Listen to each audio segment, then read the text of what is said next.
Okay, show the G. Watch. Snuffle, snuffle, snort. Show the G. Schwank, Go ahead. hoik. Yeah, Hoik, show the G.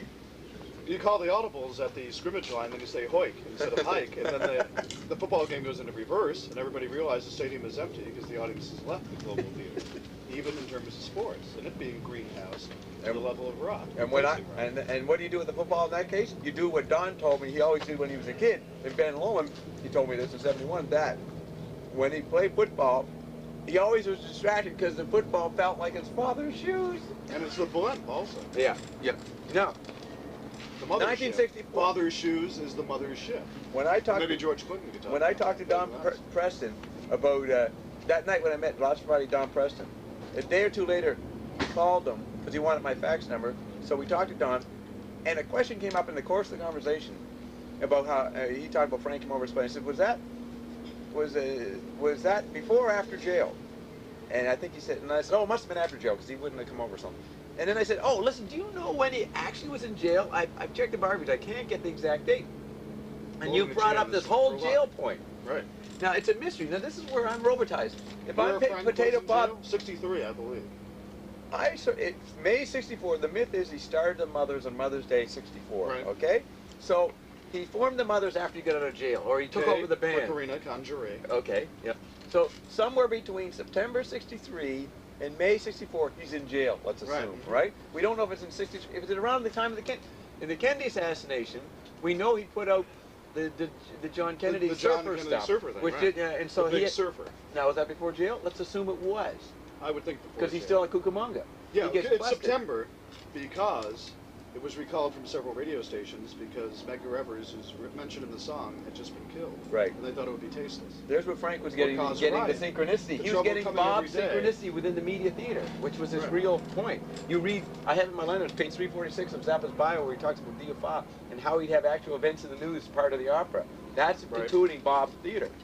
And, so we know it's after the Kennedy said, so he must have gone to jail like January, February, March 64. And let's assume he got out after a week, and then he formed the Mothers pretty quickly. Maybe Jerry Fialka knows. When was Jerry? When was Zappa in jail? Around September of I don't know the '63, date. right? Now here's Right, the but I point. don't know. You've brought a new connection here, is that it was in '64, assuming he was in '64, that a bunch of guys I was with, The big surfer. Frank goes into jail, he meets Potato Bob, Potato Head Bobby. In the same period, Bob's buddies get put in jail.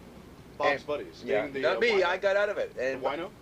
No, Was he that's one of the not- mystery tramps that Dylan alludes to from like Rolling Stones? No, this is earlier, The 64. Dealey Plaza tramps? This Is is that back the in- same wino man? This is in the liaison between Paris and Nova Scotia. You know, it was a transatlantic job there. But it was basically in Nova Scotia where they got caught and shoplifting, and I didn't get caught, but I had to deal with it all. And so I dealt with the jail experience on the civilian level, rather than as being using it like you sometimes put yourself in jail to get a cover story. You know what I mean? Right. When you're doing intelligence work. But this was where I was going in legitimately as a civilian. Just missed it. The same time I bet Frank was meeting Potato Head Bobby. There's where the events, from God's point of view, are. He's creating a poem out of it. You know, that's a mathematical situation in San Bernardino, the jail. And Bob's on the other coast, and then someday they'll realize the thing through Tom Brennan. You know. Well, who is Andy? Najee Lennon says Andy is her. It is her. Good inside of you. Yeah, she spells that out in the. You really think it's her? Yeah, what she couldn't list, she couldn't prove her case in the book because it involved She using the didn't- lyrics. She didn't even try. No, you know why? Because it involved using the lyrics. Then Gail would sue her. You can't use Frank's lyrics, so she, by the law, she cannot put in. But we could get her to write it up for her. She wrote it up, explaining detail how it is about it. The thong rhyme. Yeah, and she gave a few hints. It'll be on the tape, I'm pretty sure, unless it was after the taping. But we taped pretty well everything, and so she talks about it. She gave some proofs, I think, in the dialogue. So in my memory, she satisfied me. You know what I mean? Mm-hmm. But not in the way that Mae Brussel did. No. It's just there's a little issue. No, Why isn't Bob in the Paul Krasner book? Everybody else is in there, from R. Meltzer to Manson to... Have you heard the Paul Krasner Bob tape? No. Remember when Frank in the East Village Other interview, they asked. I'm just going to tell Jerry. Okay. I just asked Bob, why isn't Bob in the Paul Krasner book? Because everybody else is in there. Yeah. Krasner's in Bob's book too. Yeah, I mentioned him, but that's anyways. I got to read Paddock Community. Ooh, Did I show you last week how to read it, how it's laid out? No. I want to show you how it's laid out. That's a little hint, just to speed it up. You have to see how it's laid out, so you don't get you don't go through the quandary pink experience, which is waste. You don't need conundrum. You don't need the conundrum, which is for pinks to distract them from reading it, so that they don't get the gist. If you're already on the 22 circuit, then I quickly tell you, what it is, so then you can get right in because you haven't got time. I've been to Club 14. Yeah. Now, but what was I going to tell you about? Oh, Krasner. Now here's the thing about Krasner. He doesn't mention me.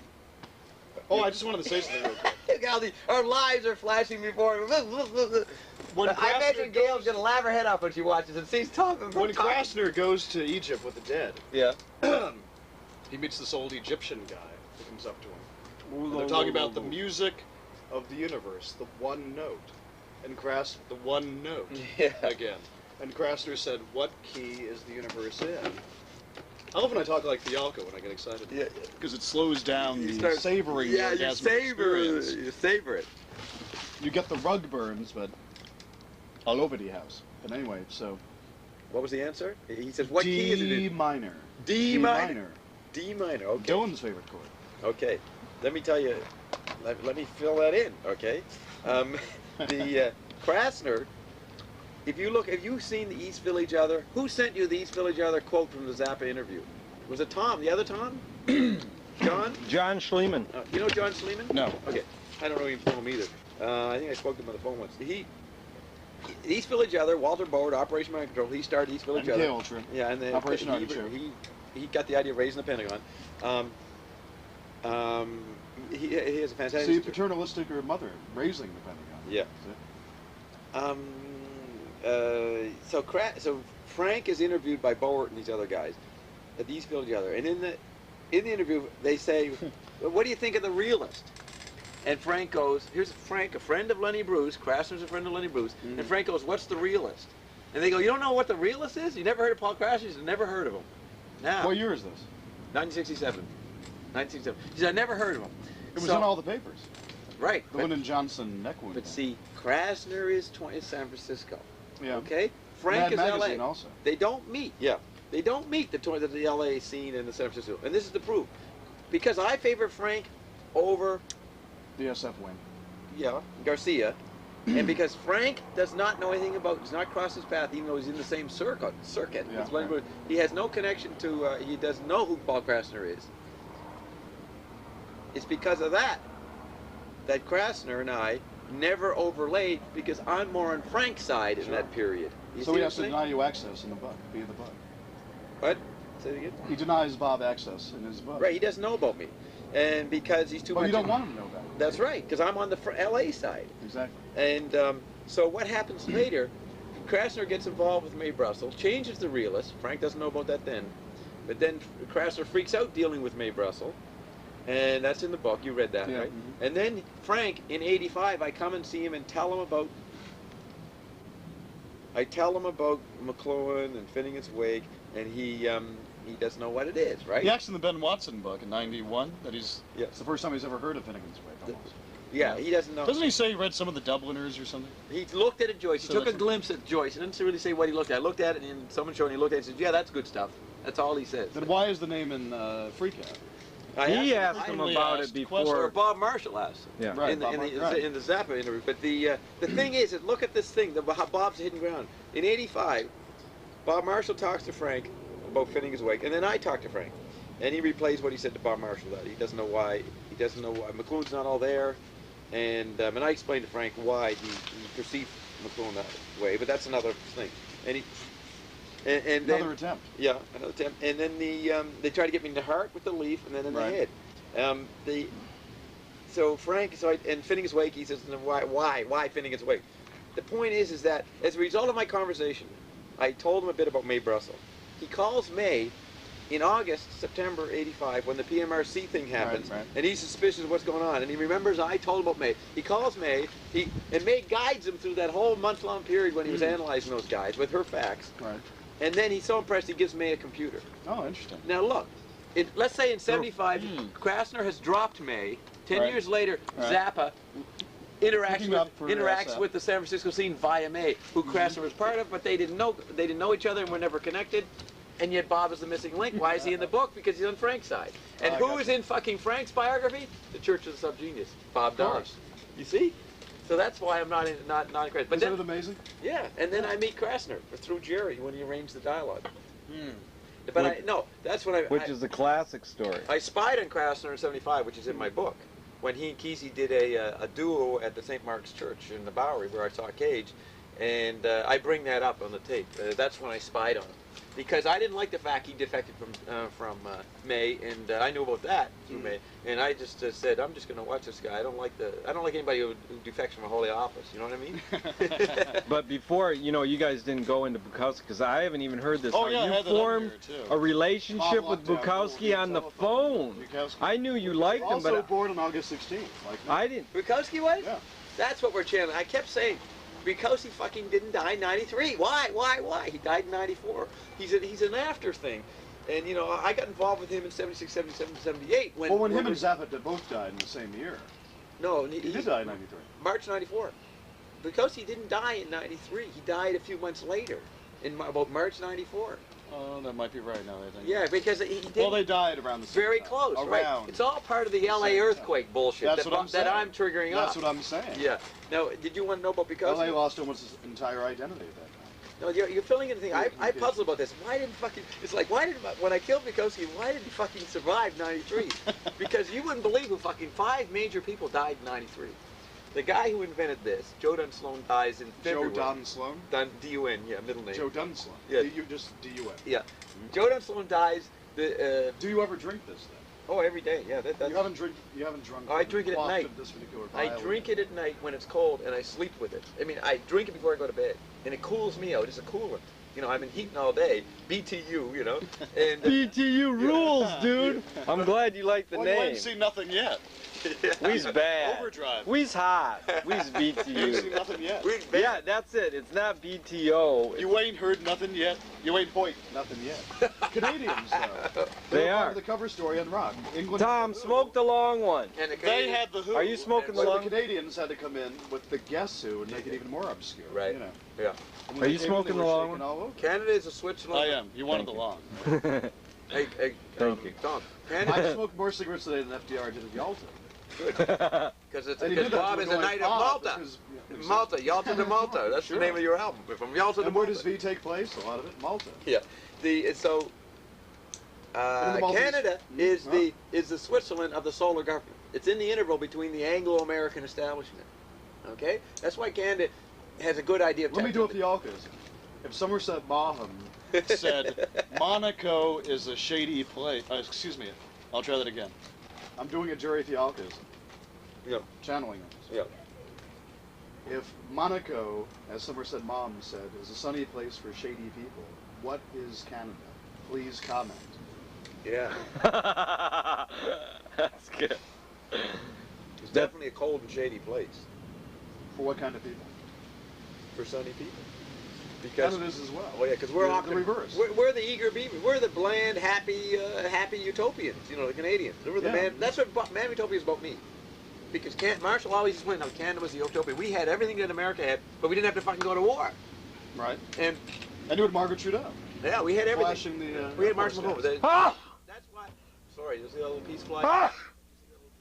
I was distracted. No, you were looking at me. I got it on camera. Yeah. It was a solar comet. Can you wobble that? It was a Hoyt. Piece of crack. What the hell cracker. is that guy think about it? How's Roger doing? Roger's doing. He's Where's Larry? Where's Roger? He doesn't miss anything. Good. The only time he ever missed anything was with you. And that's proof of the power of Bob. That's the first. He can't get over. He's like, I missed a moment in my life. He just doesn't know how it happened. But I got it. No, Canada, solar government. But he's not saying anything out of respect. Yeah. He knows you're 73. Yeah. There's nothing to laugh about, Jerry. There's nothing to laugh about. We'll be there. Nothing to laugh about, Jerry. Yeah, with you we'll knowing be me. there soon. Yeah, and if you know this, you'll have a good time like I am. But what are we saying? I was telling about Canada's in the interval. Did I finish? You did. No, I It's didn't. these cold, snowy You said places, Margaret sunny people. Trudeau. You said the Margaret Trudeau. Somerset. Somerset. Canadians are bland but happy. And England pissed off at Canada via pop culture for having the Guess Who instead of the Who send the Rolling Stones to decentralize the Trudeau government. Yeah. No, but there was something I had to tell you about Canada. Yeah. And sending the least likely one to Stoop. Margaret Trudell, Ron Wood. And you got Rush. And then Bustin' Keith. Rush? What about Rush? The band Rush. No, the band. Bob, I don't know anything about it. Bob's into Helen Redding, who said that. She's Australian, though, isn't she? Yeah, No. that's a Canadian. What's part of it? Yeah, but she said Frank was one of her favorites. Did she But really? wait, while you're eating, Bob, let me just go back to Krasner for a second. So I meet Krasner a couple times, but in front of the Venice Public Library, and I say, Paul, I'd love for you to do a dialogue with Bob Dobbs, blah, blah, blah, blah, blah, blah, blah. And in talking to him, I got so excited, and I go, and you know, Bob killed May. And it went right by him.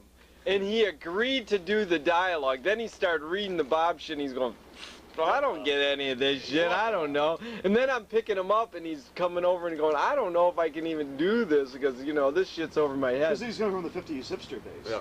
You know, And then have to have a meaning. he won't tell me his street address, where to drop him off, because he doesn't drive, so I'm driving him back to the area. He's like you and Frank. He's interacting with me. Yeah, and then He still doesn't trust Jerry. you're right, so he's not going to tell me the address, and I'm going, you know, didn't you realize I told you that whole thing, how Bob killed May? And it went right over his head, and he didn't hear it, and I goes, so you get about 20 minutes, Paul. But that's the problem. You know, Marx used to say that Americans, Their deepest, like the chief feature. Roger Anselli is half Canadian. oh, is he? Through what part of Canada? Nova Scotia. Tell him where you just Did were he know about a that? month Has he ago. been puzzling about that? About the note? Has he picked that much up? Tell him about Canada, your take on the... No, it's true. Roger, What the part? best monologue in his visit to Canada recently. What part My, of Nova my grandfather was born in Nova Scotia, and then they moved to Alberta, That's exactly what McLuhan's family did. Go on. and they all became Jehovah Witnesses. Yeah. No, excuse me, Latter-day. Latter-day Saints? Yes. Yeah. And this is down near south of Calgary, a place called Mountain View. Where Dave Emery hangs out now. That's how I know Mountain View in San Francisco. Go on. And I just came back from a reunion, and These were your grandparents. these were, yeah, this was my mother's father's side. Yeah. And I'd never met them before, and I came across people who had the same mannerisms, the same outlook in some ways, As you? as myself, yeah. Amazing. And that That is, that's the strange part of it all. And plus, my grandfather is the spit image of me. If I showed you a picture of him when he was 18 and me when I was 18, it's as if I saw you a week ago and I see you now. There's no difference, Right. you know? Yeah, it's funny that if this is one of the rare times where you misinterpreted somebody, or you know, you had that weird perceptive experience where you didn't know it was me, that's because that Nova Scotia part of myself is your chief feature, and you couldn't see it. It's like autobiographical, the embezzlement, the bewilderment. You know what I mean? It's the Achilles heel thing Yeah, again? and he went the chief feature, and he went from Marshall's mother went from Nova Scotia to Alberta. His mother, it's on the mother's side that it went. And then I keep thinking of Who Killed Roger Rabbit? Is it? Is that the movie? I think it is. But the point is the great in the Sex Pistols movie, the little Who Killed popcorn. Bambi? Yeah, that popcorn guy jumping around, who was 10 something. He was a band at 10. Oh, 10-pole tutor. Yeah, he's the guy who's jumping around going, who killed Bambi? Who killed Bambi? You know, Right, yeah, right. that's a good scene. Anyways, I think of that as he's talking about Who Killed Roger Rabbit. Did you know the Vineland thing I wanted to tell you and I forgot? The who? Now I remember the Vineland thing. Oh, we never get into that. Also a book about San Francisco, Yeah. oddly enough, versus L.A. Yeah, First time Pynchon ever went up there in a book, in a book. in 90. Covering for you, probably. See, Vineland is Covering- Bobland. Sure. The two. And you're saying that he never was there? One of the bands in the book, one of the punk bands, is the Holocaust Pixels. Right. Tuning into the theology experience. Yeah, he's tuning in. And now what are you saying? The Holocaust perhaps being the Bob Apocalypse. Yeah. And then the Well, Pixels he's got being thousands of Jerry's hours own of me on twist on it. Pixel. Thousands of hours of me on Pixel. I guess you know that. But what are you saying? That he went to Vineland for the first time? What Or just novelistically. It was Yeah. the first time Pynchon ever dealt with the San Francisco question. Yeah. Was in 90. Yeah. A And crucial that's point lockdown. in the That's entire- Vineland. That's lockdown Bob Rule. Yeah. Yeah. And I don't. And think he that also came up with the best rock band name ever, the Sex Pistols. Pixels. Yeah, that was mine. Remember that America's Greatest Living Artist? what? Yeah. Yeah. Even though I'm dead. Sure. Maybe the world's only. I'll bring the whole Yeah. pot out. I don't It's care. interesting. And A scientists. couple Oh, that was what I I'll was. drink it. Did, oh yeah, I knew I had to tell you who fucking died in '93. That's where we got. 5 of them. Yeah. 5 of them. Yeah, the 5 is a major factor in my book. But anyways, the Joe Dunn Sloan dies the Saturday. Adventure of this. Yeah, in February like 13th, and Connie and I had to come here to work on the AIDS treatment. The date of the interview, isn't it? 91. No, 92. This is 93. With Jennifer Wenck. We came to 93. What interview? Oh, that's in Bob. Costa Rica. Entertainment Sucks? No, the one I got from Jerry recently, Xeroxed. It was February 13th, I think, 92. You're right. With Terrence McKenna Seattle. and Camille Paglia. The Stranger magazine. Right. Yeah, that was February 13th, 93. 93. Jeez, that's the day. Yeah, I didn't realize. I was just looking at the date this morning. That was the very day he died? He died the 13th. Wow. And then we came here the 16th. Mm-hmm. And then, so he died. And so we had to check in and deal with that, and he fucking died. We didn't get here in time. Right, right. So then in May, end of May, Sun Ra died. Right, right. And more G's. bring out my book at some point. I got to show him the layout. Okay. Sun Ra's in my book, okay? Okay. Sun Ra is the only person, probably we're the hippest couple, that we were the only person who had our honeymoon. Sort of a second honeymoon. Mm-hmm. The second honeymoon. With a real ring this time. No rings, no. Just it was really that was irrelevant. You know, we never did a ring, and I never wear a ring. I've never had a wedding ring on. She's always had a ring on. But the thing is, it's a hip thing for our celebration. What did we do for honeymoon? We went to a Sun Ra concert Wow. in New York in 1970, and it was when he did 5 hours. Wow. And it was fantastic. But so Sun Ra died. 5 again. Right, 5 hours. So Sun Ra dies in May '93. How long have you been? Then Then the inventor of the technique that Carol's using now for medicine died in August, today, 2 years ago, August '93. Right, you told me that last week. And then on November 1st, 2nd, 3rd, he died, and then he wasn't found for a few days later. Garrett Dean died in '93. Okay, another holy office. In a way, they're all holy offices. Sun Ra, they're not the main ones, but there's many. But they're sub-offices, they're holy offices, but they don't get, they're not popular or available, blah, blah. I don't know how you just, they're not, you can't throw it all at them.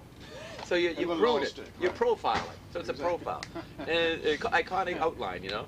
And so he goes in the 1st of November, and then Frank goes a month later. Right. Now, do you know the story where fucking Jerry was when Frank died? No. Okay, before you get that, there were 5 guys died. Okay. Then Bukowski dies. Right. And I go, why didn't he fucking make it, you know, in '93? Because you killed him. Right, but you've given me a new way to look at it. It's the LA factor.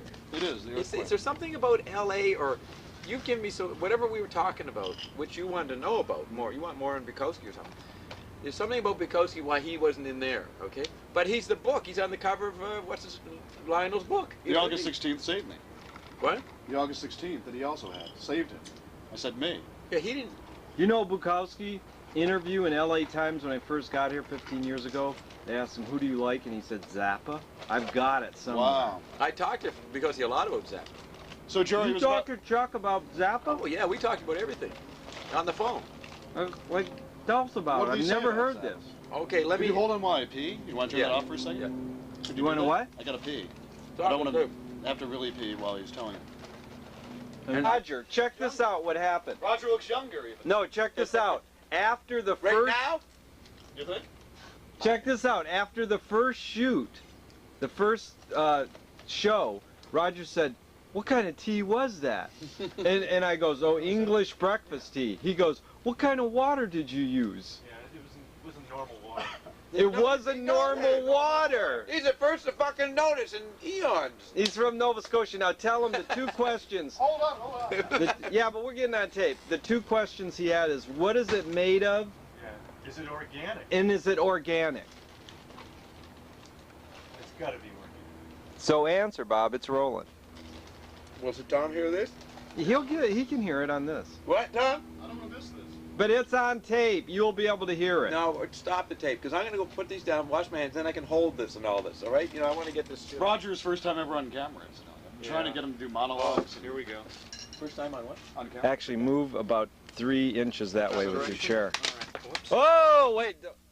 No, it's all right. It's been meaning to go. Waiting for the right I'm time. not that strong. I'm not that strong. No, it is such a clunky old chair. Just be careful if you feel it going.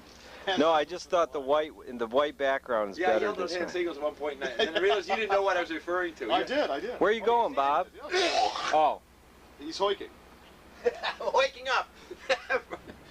Okay. My question to Bob is this water that was mixed with my tea. It comes from an organic property, or does it come from something other than organic, something processed? I was drinking it, and suddenly I had the sensation I was moving very fast. Not normal. I've drunk a lot of tea in my lifetime, and I just felt as if I was suddenly accelerating, and everything was slowing down. And that normally doesn't happen. You were accelerating and everything else was slowing down. Yeah, exactly. A kind of a stoned effect. Kind of a stone effect, yeah. Kind of a heightened state of mind. A pulse. My heart wasn't beating, but my body felt really powerful. Just. Jerry, am I drinking some of this as well? Oh yeah, you've been drinking it all along. See, interesting. Yeah. I felt The empowered. insomnia might just enhance. No, that's really amazing that Roger, the old Nova Scotian, comes up with it, because He was the first ever to detect the properties of this water. in Well, a, not to in a detect way, the in a but way, to comment, to feel moved to comment on it. unrequested. The amazing thing was when I told you I met Wally, when Connie and I Dave were Wally? when we were in New York in '71, we carried everybody. This is the village, and everybody's trying to sell every drug on the street. So we went around with this fucking bottle, or maybe we didn't. We He's probably had, cursing again. we had the rock, and we would and no, we had a little bottle. We had our little water bottle. We were working for Canadian intelligence in the States, spying on Who were you the spying on? Pentagon paper stuff.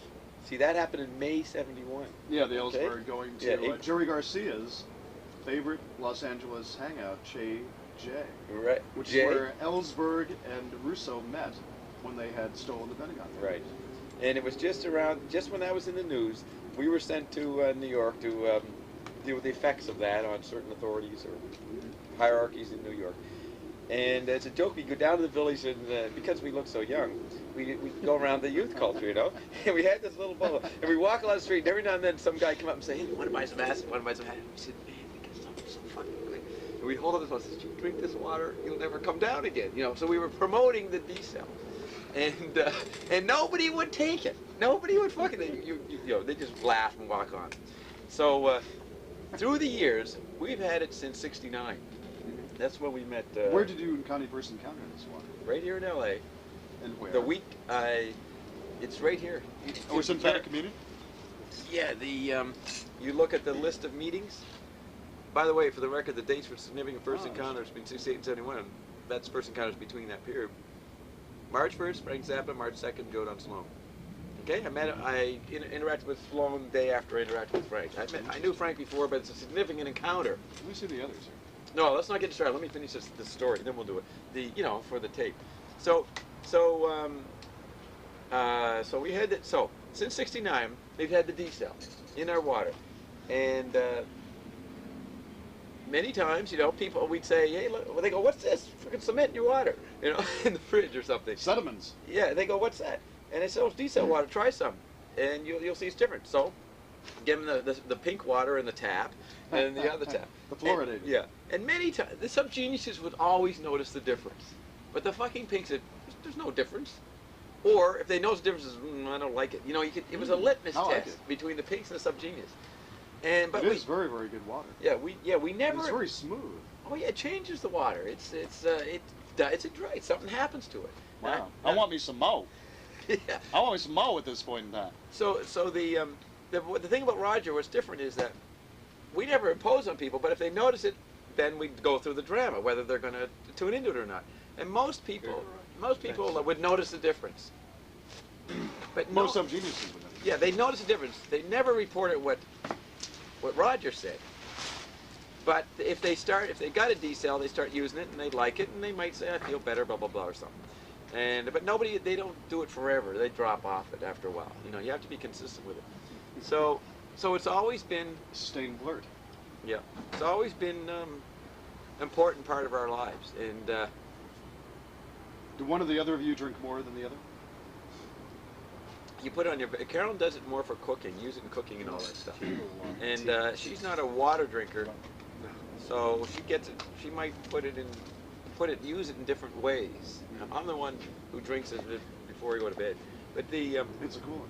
yeah, it really is a coolant. That's how cosmic Because you awareness. have the BTUs up all day. Yeah, and in the Dave Worcester Channel Awareness, Cosmic Awareness, they describe the D cell was a coolant.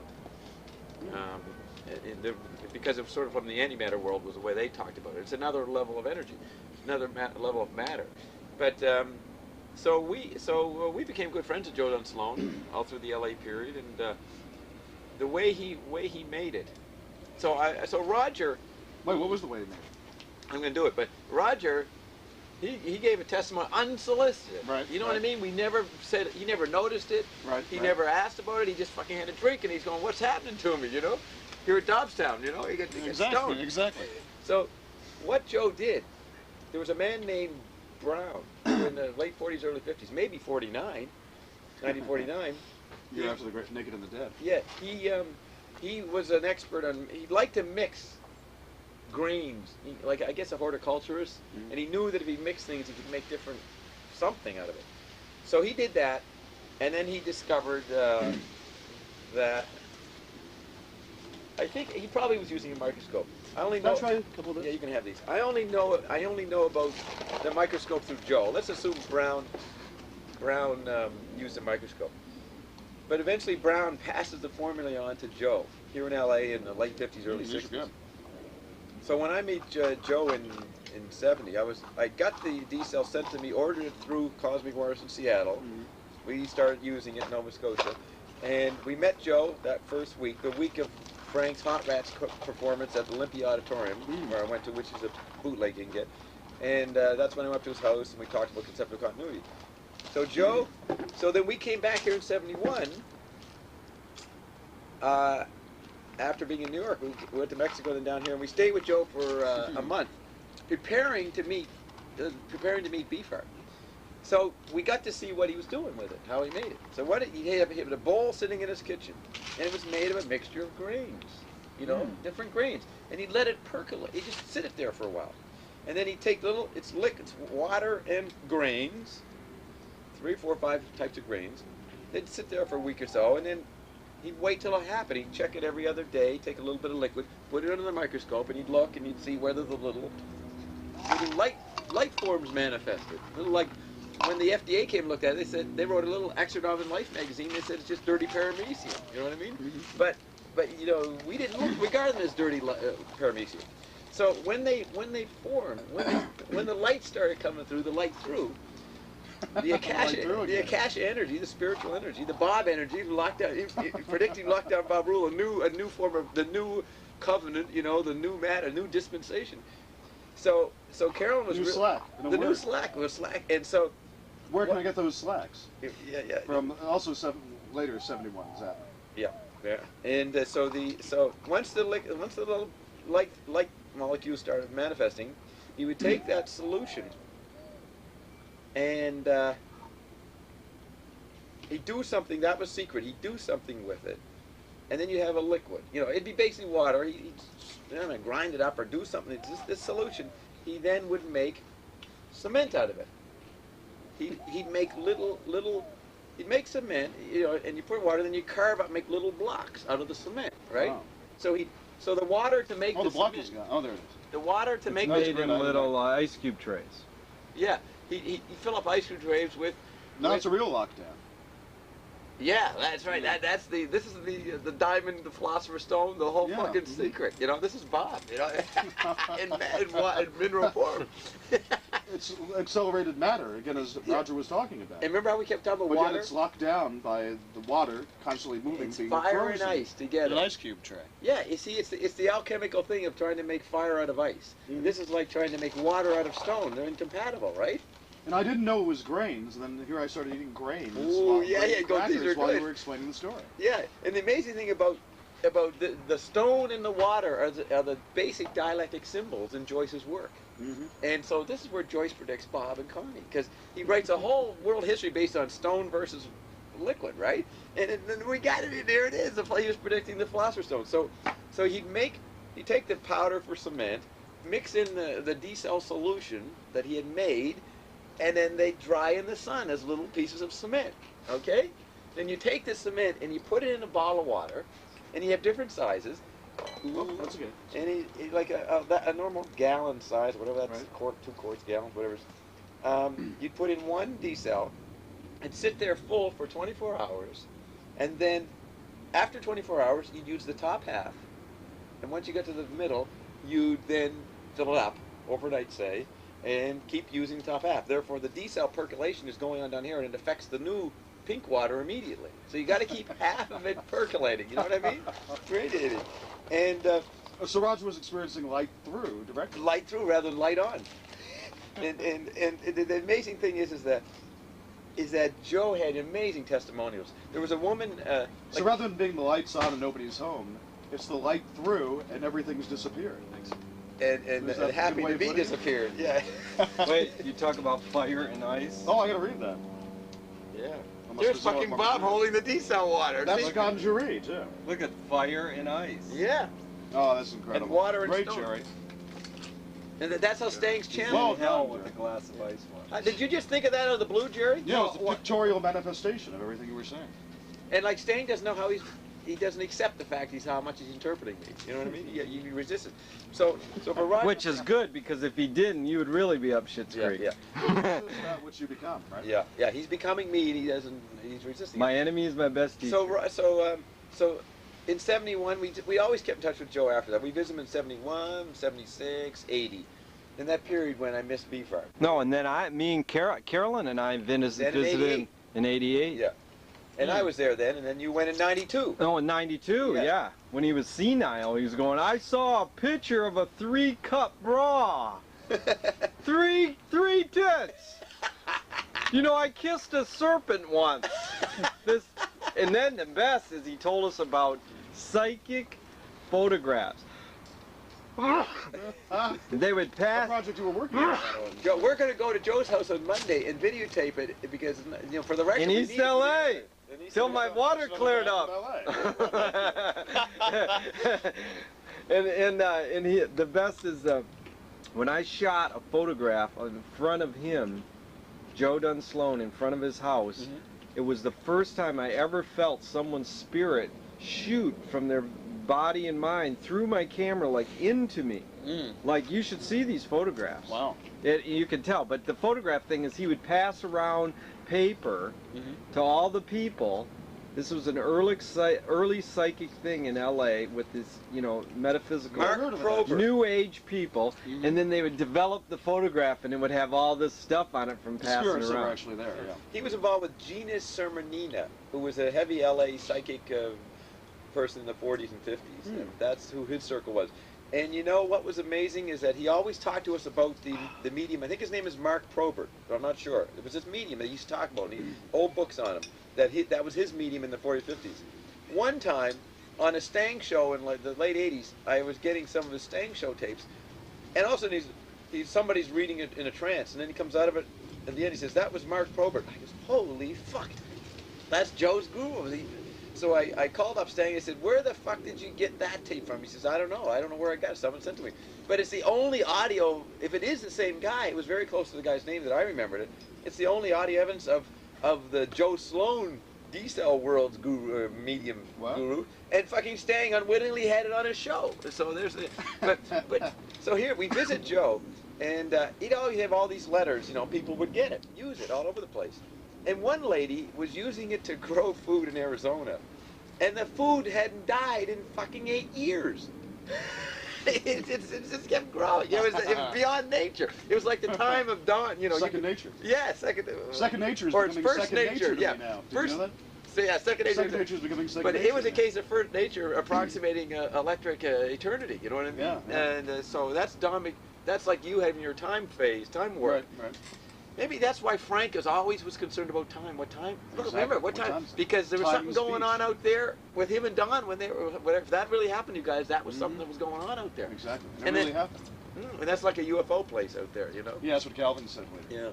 Yeah. Okay. Well, you were going to talk about Bukowski's take Right, on but to Zappa finish it, via telephone lockdown. Joe had amazing stories, testimonials. We used to read them.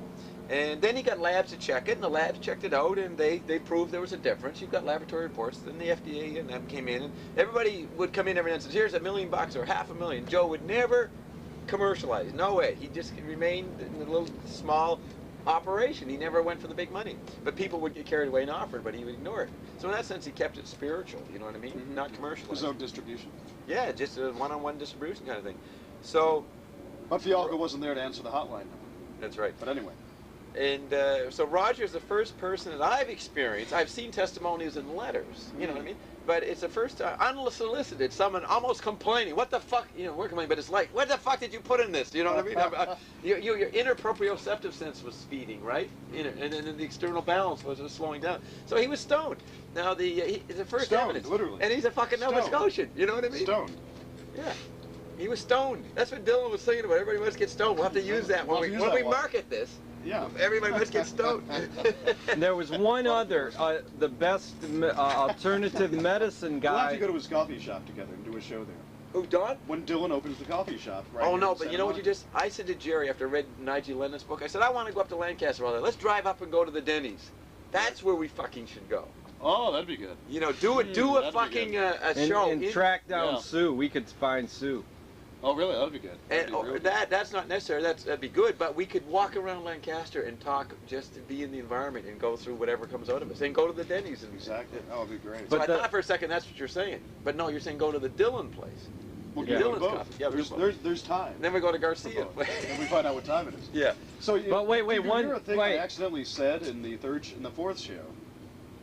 You were doing the McLuhan mailer Yeah. so well all through the shows, and then it was kind of splintering it, flowering into, you know, Garcia taking the hipster ethos Yeah.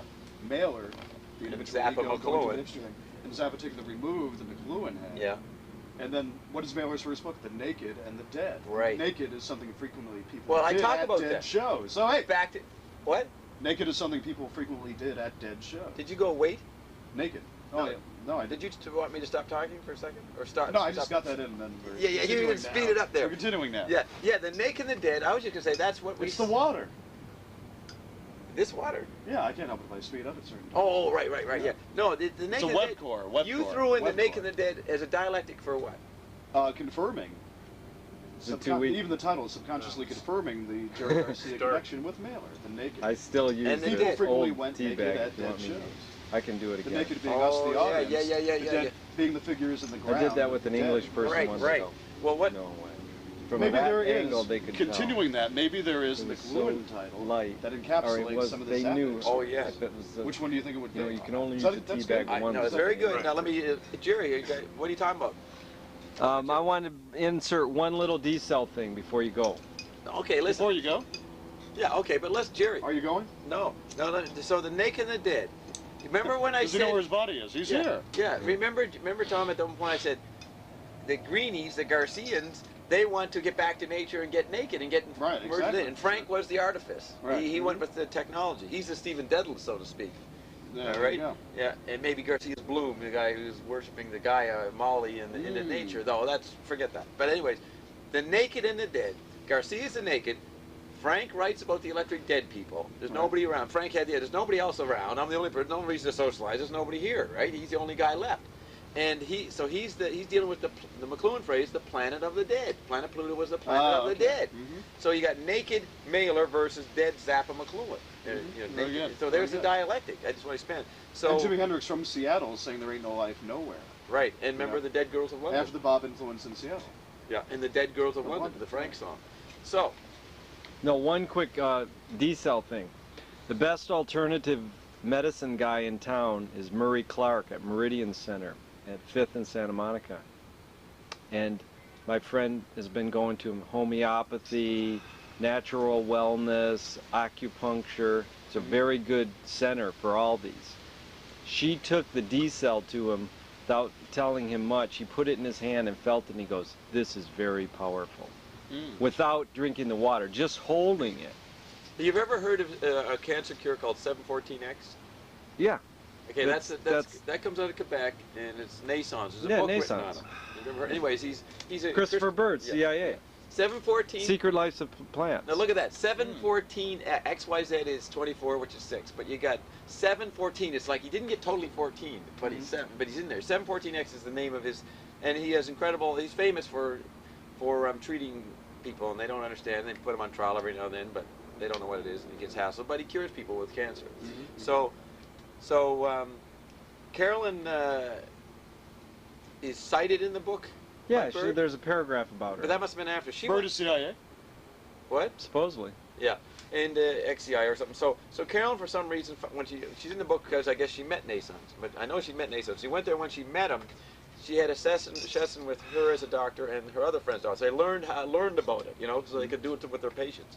This was before she encountered what she's involved now.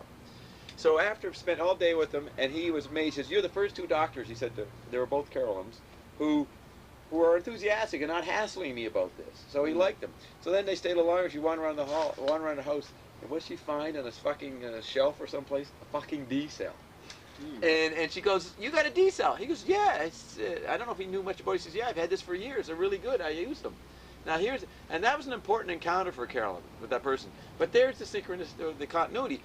That's 20 years almost later. She finds the person who's going to teach her some good stuff that'll be relevant later, and he had Joe Sloan contact. So that's amazing. And also I was And it's 14. It's the 22 becoming 14. This is 14. How long do the D cells last? The myth is generally, Joe would say, you put them out every 6 months. You put them out in the sun for like a day or two. You just let them sit in the sun, and see the water activates it. You put in the water, and the water reactivates what was in it. You know what I mean, or something. But then they sort of run down after 6 months, and you put them in the sun for 24. They're immortal, and then you put them back in, and they go. But I've never followed it. So they are electric. They're something. And Roger used the phrase electric in connection with it. It was electrifying effect. You mean? Right. Yeah. There's something, or it may be the post-electric thing that I was implying, because it's organic robotoid. That's where it's organic. He says this come from organic. Organic. Yeah. Organic robotoid is still electric, I think. But this could be something new. Post. This is what? Post. Yeah, this is Bob. This is something Bob and Connie energy. You know what I mean? Because we're nature and we're technology. We're both and neither and more. You know what I mean? So that's where that's where Bob takes Dylan, Zappa, and Garcia and becomes the fourth factor. It's a fourth dimension. It's fucking management again. Yeah, it's fourth dimension. It's fire and ice. It's fire. Like cold fusion is taking fire from ice. This is taking water from stone. Because it's water that's been affected, put inside the cement, and then reactivated into the water. It goes as its medium.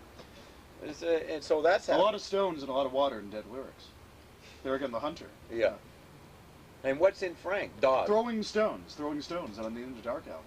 One of the key songs of that album. Throwing Stones? Throwing Stones. Yeah. Now what is and in also Frank? Roll Away the Stone is a very famous dead song. Right, so they're the nature guys, the Joyceans, the a lot of rivers. Now what's Frank? What's his dialectic? I mean, we know the dog and the cat. Poodles. Well, that's one of them.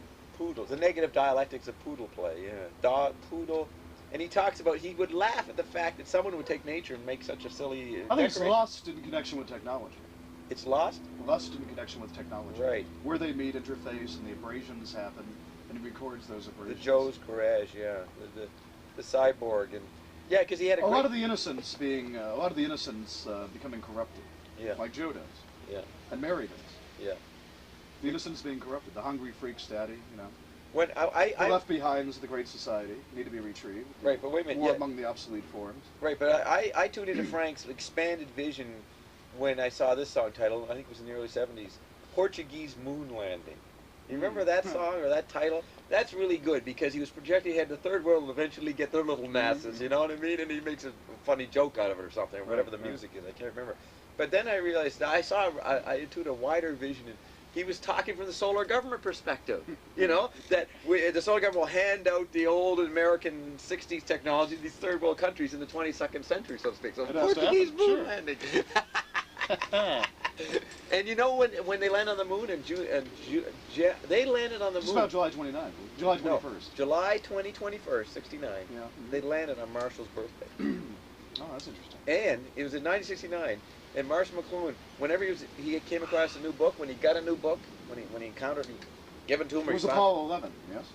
11. That was Times that was two half was of 22. 22. Right? Yeah. Apollo 11. So whenever he encountered a new book, you gave him a book. He would take the book and he would turn first to page 69 to see what it said. That was his little superstition.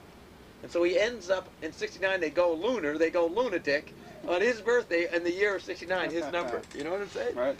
And he always considered the space program Newtonian, so it's visual space.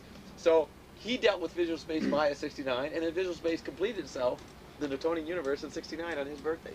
See, that's the script that the creator is making. You know what I mean? Exactly. And that's what Frank imitated. You know, he was trying to be the guy off the stage, taking the synchronicity, seeing what would happen every night, and make a pattern out of it. Exactly. And show it in a way reflected him or proved his point, whatever he was trying to illustrate. And that's what God's doing. He's trying to say this was all worth it, right? And he's doing it. And as we get more aware, we eventually see how he's the orchestration he's doing, the hand signals for the blind, you know, the conducting, the mathematics of it.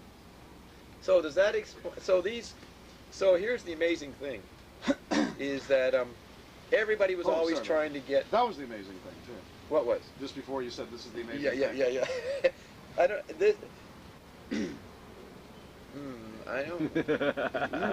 Tom's jokes always go. He tries to. No, it's not a joke. I'm trying to think about. Am I authorized to release this information? You know, think of the effects of it. Well, let's call one of the holy officers. This may be. I can't remember if we're allowed to talk with this. But maybe jury will. Yeah. I mean, this will cause, battles in court between Bob and Connie. You know what I mean? You fucking asshole! I'm not authorized to release of information. Well, maybe you should skip to the Bukowski. No, I just want to say this: the synchronicity. The amazing point is that Joe, all through the years, people were trying to get the formula from him. He kept it. Nobody got it. His wife had it. Mm-hmm. So just in '91, Carolyn called him up and was telling him about the amazing, I think the new stuff she was working on with the New York guy. And Joe hadn't talked to her in a couple of years, and he was all excited. And we always knew he liked Carolyn. Carolyn's Connie is a very likable person. And I find people efficient, like Frank would like Connie, or Joe. Inventors like Connie because she has that male part of herself. She's very good at gadgets and fixing and making things, you know what I mean? So men respect the male part in her, you know what I mean? Or they like that non-feminine thing, I think.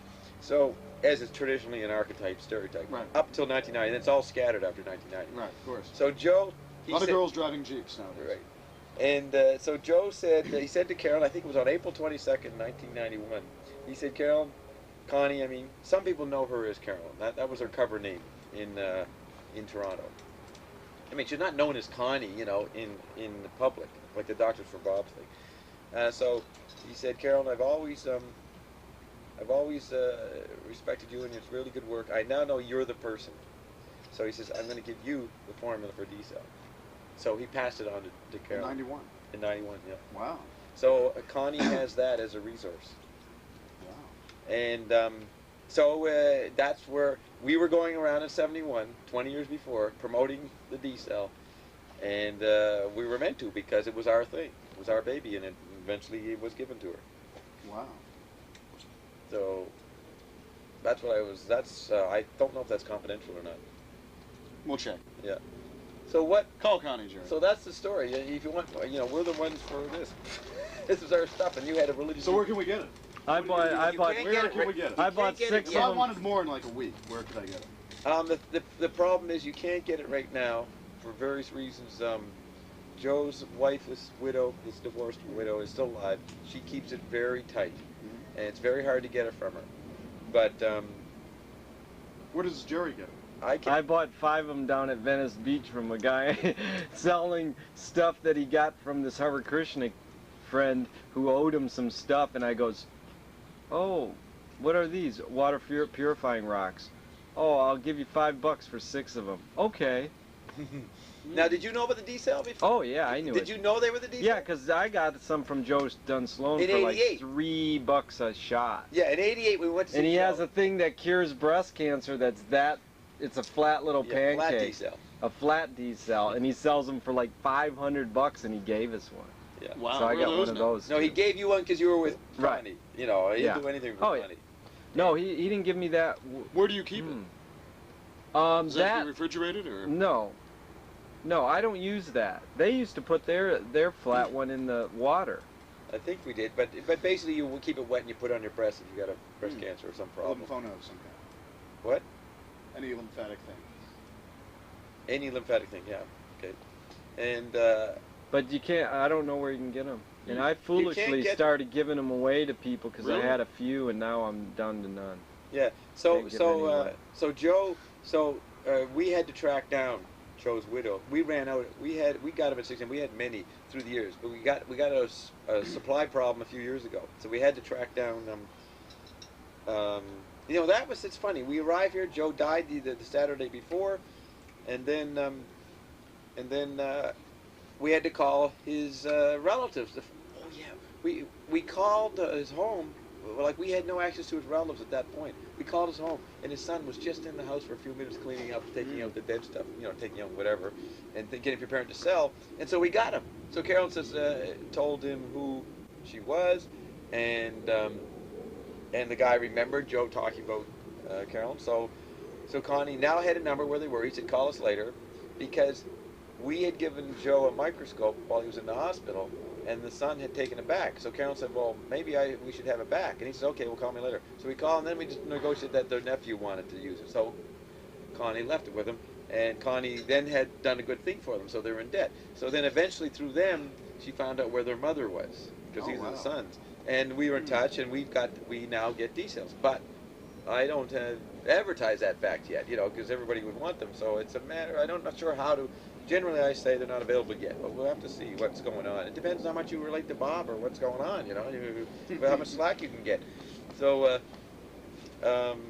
that's tentative right now. So is that? That covers that. Gadu Bukowski. Yeah. Bukowski on the Zappa. May I get some more water before we begin? Pour it out of there. Water in, water out. So, excuse me, I'm farting a little bit. If you noticed. I noticed. Yeah, it's. A distinct effluvium Yeah. Enveloping me. Yeah, it's just the effect of the food and all this sound. stuff. Well, I get fart. Jerry's always farting, and so I get fartable. Gail and I always farted more together. It's amazing. No, but it's Jerry's I've never food. farted more in my life, and she says the same.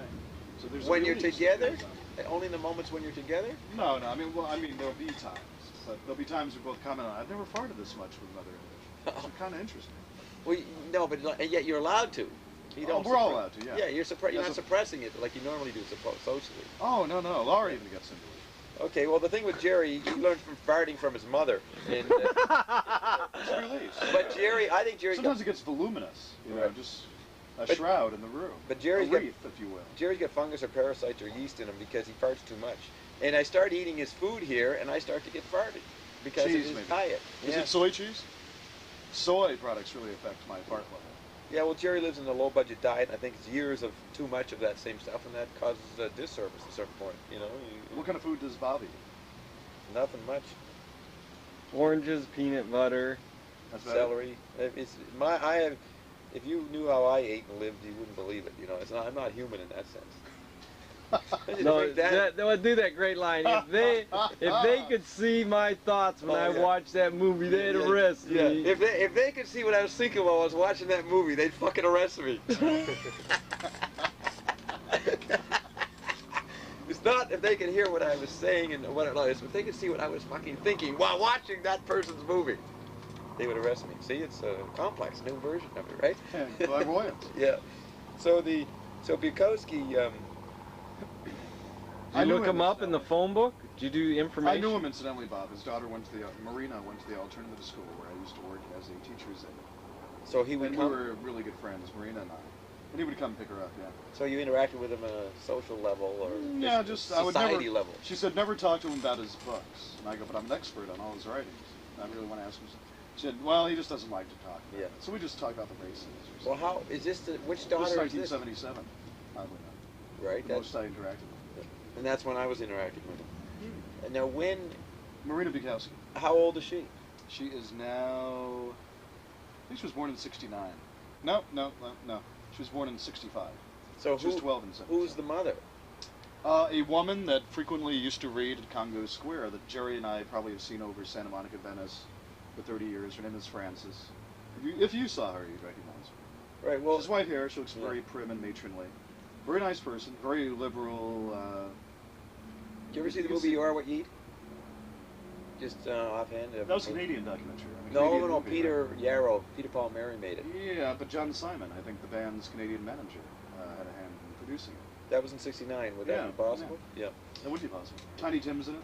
Yeah, and I think Vito is in it, and Right. and It's a bunch Zappa. of They've got freaks. great Zappa Zappa's footage. in that? Fucking roaring in the absolutely free period when you never heard him really take long extended guitar solos. They have footage of him fucking performing at some club. I'm enjoying hearing again as you say that. Yeah, yeah. You know, seeing the movie and hearing you say that. The other soundtrack of the guitar that wanted to eat your mama.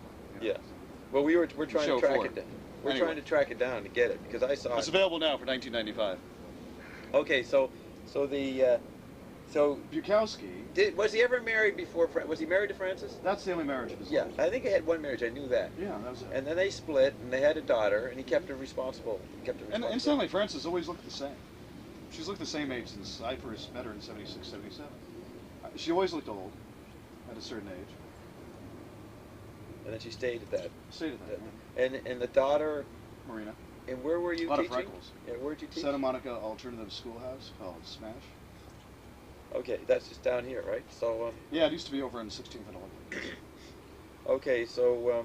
Those are interesting stories. Yeah, no. So what happened was, we were in New York in '76, and we were on our way out here to see Joe. We stayed with Joe that summer for 6 weeks, summer of '76, and there was an article in the Rolling Stone in May, June on Bukowski. Okay, in that time, in that '76 when I was in New York, and I read it, and I had read Bukowski before, and yeah, I was interested in him. I would read his column in the L.A. Free Press. He wrote a column every week. Notes of a Dirty Old Man. Yeah, it was fucking great. Well, even I don't know if it was called that later. Maybe in the middle '70s, he'd write stories, and it was very an entertaining column. So, so I saw there was something in the article that showed me where he lived. There was something in it that I didn't know where he was in L.A., but something about that article gave me a clue. And I think I then looked up the phone book, and he was listed. But that might have been later. The point is I found his address.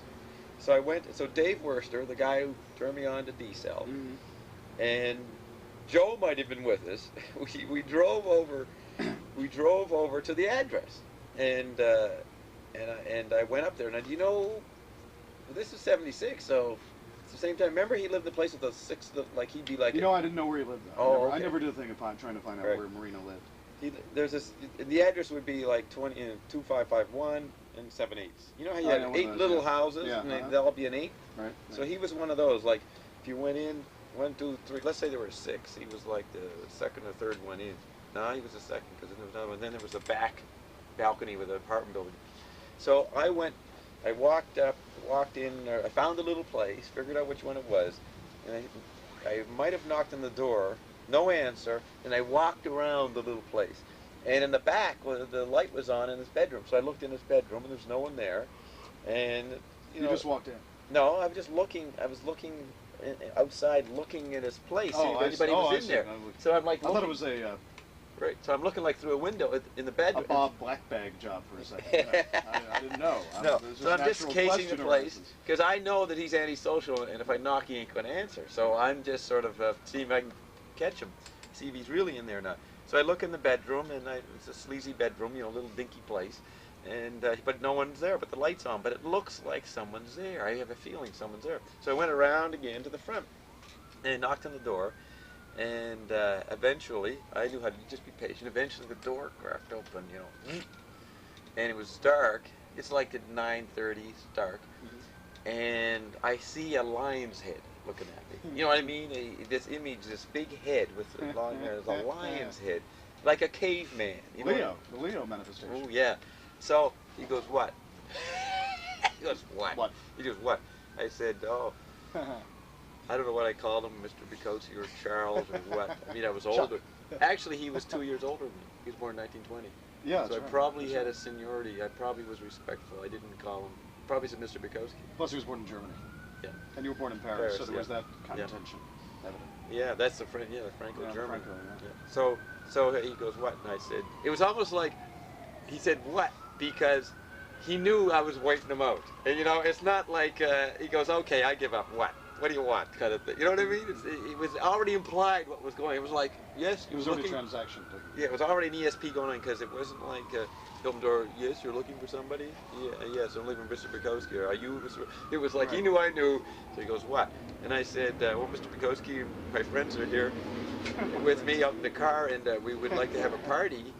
No, we have some beer, and we're wondering where we could have a party. And I thought maybe we were in your neighborhood, and I've read many stories about your parties, and we'd like to have one with you, knowing full well that he wasn't going to fucking respond to that. But but it was the only Zen way to be the opposite of what it should be. Sure. Let him deal with it. Yeah, let him deal with it. And so he says, he goes, you know me, you know I don't like parties. I don't socialize. This is what he says. You know, he says, you know me, because he knew that I was so subtle that I didn't know him, and he knew I was playing reverse. So he reversed on me, and he goes, you know me, you know me, you know me. I don't socialize. And I said, well, that's okay. Oh, I forgot to tell you. Oh yeah, okay. In May, and when he was in the Rolling Stone. Tell stories like I do. Yeah, I love that. Yeah. That's why I told my desert story. When I first met Calvin, and then back to the desert. Right. I haven't told the story so long that I have a way of telling, because I have told it many times. Yeah, but I'm glad that you don't tell a story. Yeah. You probably learned this that is the formula way of telling it. Down Cubist mosaic, and then But I'm out of practice, and I forgot the point. When the Rolling Stone happened in New York, I then went to St. Mark's Bowery where I had seen Krasner and Kesey and Cage and a lot of people. Oh, okay. And he gave a reading there. Oh, okay. And he had the redhead with him, you know, the young, attractive woman that I think he ended up living with out in when he got some money. Yeah. Yeah. So he did the reading. It was good, and then he went up and was signing, and I was just spying on him, watching him, and then he was signing. What? Knowing the blind were there. Yeah, he was signing? Yeah. Yeah. Oh, knowing the deaf were there. But I didn't want any books signed, but I just watched him interact with people, so then I followed him out. But while he was signing, I always remember this, he'd go, whatever her name is, Ethel, Melissa, you know, he'd be there signing, and he'd go, Melissa, and he'd draw her back in, because she might be wandering off, and you could interpret that. He's worried she's going to go and fuck somebody. Sure, yeah. And, or he... That's why I'm in public, isn't it? Yeah. Yeah, where's Gap? Yeah. Yeah.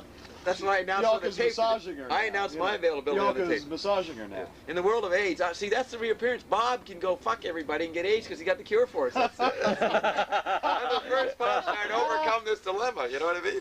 And that's why I announced today that I'm available. So that's pretty amazing, eh? Yeah. This retarded guy, this simple retarded guy, when we lived in Toronto, when I was telling him we were going to New York because we had the AIDS treatment. And he's sort of thinking about this. You got the cure for AIDS? And I go, yeah. And I was describing it, and he goes, so I can fuck again. You mean I can go fuck again? I said, yeah, you can go. Oh, I said, well, wait a year or so. Wait till we get it available. And it was a fuck again's wake. You know, he woke up. Yeah. Fuck again. Think again. Fuck again's wake. Yeah. Fuck again's wake. Finnegan's fuck again. That's funk.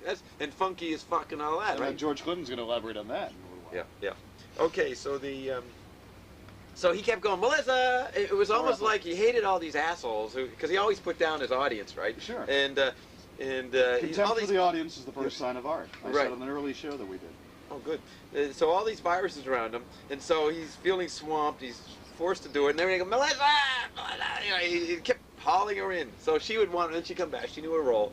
So everybody left, and so I followed him out the back door. And he's there with her, and I'm with... Connie's there, and you better say Connie. One or two other people. Yeah, he doesn't know her as Carolyn. I would only say Carolyn in relation to people know her as Carolyn, and that's because they didn't know she was Connie. You know what I mean? Yeah. So we follow it. We go down the side road down East 10th or 11th, and he knows I'm following him to hang around to see if I can connect, and he's trying to use her to get away. And there was one or two other people, and. So eventually she said, look, Chuck or Buck or whatever, Henry, whatever she called him, we got to go. No, we ain't social. She gave the statement. So they took it. We let him go. That was that. Yeah. So then, a month, 6 weeks later, I'm in LA. So we try it again. So we get up there, open the door, blah, blah, blah. You know, what? And this is I knew he wasn't social, so that's why I knew it. So I said, you want to have a party? I got some stuff, we got a party. He goes, you know I'm not social. I don't do that. And even though he wrote about that in a way, Right, yeah, he would write sure, that he was all the time. available. That was his image. So, I said, okay, well, we'll talk some other time. He says, okay. So he shut the door, and that was that. So then, that's in '76. We go back to Nova Scotia. Then we move to Toronto. The operation, everything's disappeared. So we got to move to Toronto, and we've got to prop up the last expert of the disappearance, McLuhan. So I get involved with McLuhan a little bit more there, and I'd known him for many years, but he said, Bob, you're my archivist. So would you do that? And then he died a couple years later. But you know how he fucking died? Connie. It was in September '79. We had become close to his secretary, a really wonderful older lady, who and the secretaries always know they're the hidden ground of any executive, right? So she fell off. At her cottage, fell off a ladder, broke her hip, and so I knew. Was Connie a nurse then? No. She's a doctor. She's always been a doctor. Mm-hmm. She's a Wayne Gretzky of medicine in Canada. She was phenomenal. She's on TV all the time and everything. But Connie didn't know Margaret, but I did. So I went and visited her hospital, and then we got talking, and I said, oh, I think you need some advice from Connie, or from Carolyn. Because she'd be Carolyn to her, right? Exactly. And so we met them, and of course they loved, her and her husband loved Carolyn and me. And, How'd he die? wait a minute. So then we became friends, and Carolyn helped her, and she'd invite up to summer cottage. So then, she didn't know how much I knew about Marshall, but she had a lot of personal experience of Marshall when I wasn't around Toronto. So she told me everything. She told me about the nuts, the crazy, the good and the bad, and the family life. So I had a whole fucking document on Marshall, you know, which was all part of what I was supposed to do in the city council thing. But so we turned them on to the D-cell, okay, and they liked it. They used it. So in the summer of '79, Marshall starts complaining to her at work. I hate the fucking water in Toronto. I gotta deal with. I gotta get better to water. Pink water. What? The pink water. Yeah, he had enough of it, and he's 69 at this point. He just turned July 79. He's 69 years old. He dies when he's 69. Or he. Wow, that's No, wait a minute. 11. Yeah, he died 69. Yeah, but. Oh yeah, he'd be 69 in 80. So he was 68. He just turned 68. So he's in his 69th year. He's in his last year, and he always looks at 69, right? Right. So Margaret says, Bob and Carolyn, they have a water purifier. Oh, he said, I'd like to hear about that. So they arranged for Carolyn to go over. Now Marshall knew her as Connie because he was in on some stuff for the years of association with me in the Secret Council 10 stuff. But so Connie goes over. He didn't know about this, you know. So he says, so they arranged for not me to go, just Connie as a doctor, you know. Right. And so she presents the D-cell and explains it to him, and left it with him, and he was going to use it. I don't think he ever got to use it because a week later he had a fucking stroke. Now this is where Bob kills people.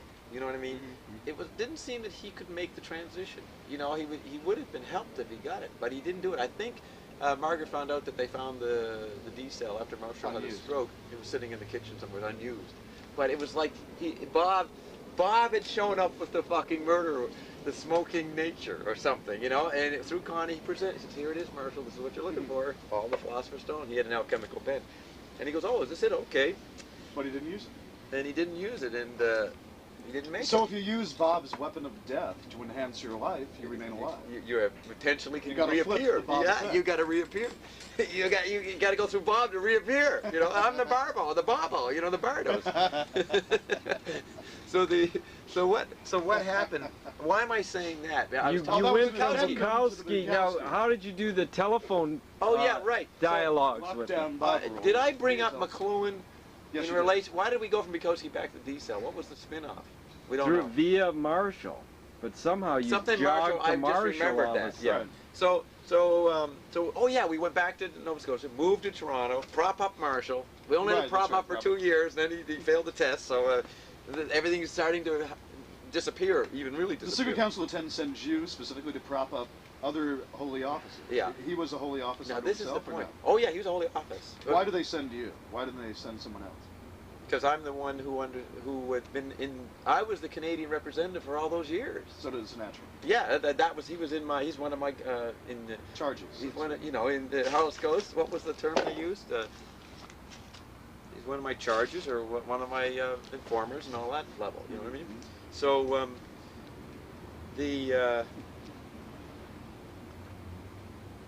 so we moved to Toronto, and Prop up and the Secret Council of 10 You didn't killed know. him, though. Now here's the point. Did you kill I him? know. Do you feel that you killed him as you did Mae Russell? Here's the thing. Oh, I killed him, but here's the thing. The Secret Council of 10 didn't know that I had defected from the Secret Council of 10, that I knew I had to take over the Secret Council. I thought you did that in 90. No, I'm working on it from 77. Remember, Bob and Connie Oh, 77. Okay. have now pinned down what they're supposed to do, but we don't know if they're going to be successful until 79, until 90. So what happened is that I now knew that my special knowledge via the D-cell was the thing that Prince Charles turned taxes and Romanov didn't have. I had the coup weapon, right? The new nature, the post-electric nature. Right. So What I had limits my them to agenda. I had understanding my. this, though? Are they aware of it? They're pinks. They have no understanding. No, They never come in they're very contact with knowledgeable. us. They're like Satan. They confuse knowledge with the mind. Why don't you rid the earth of them via the D-cell? That's what's happening. This is the point. Oh. Is that I then have to, now Marshall's working with them. I don't know if he's real or not. Okay, if he's really available for me.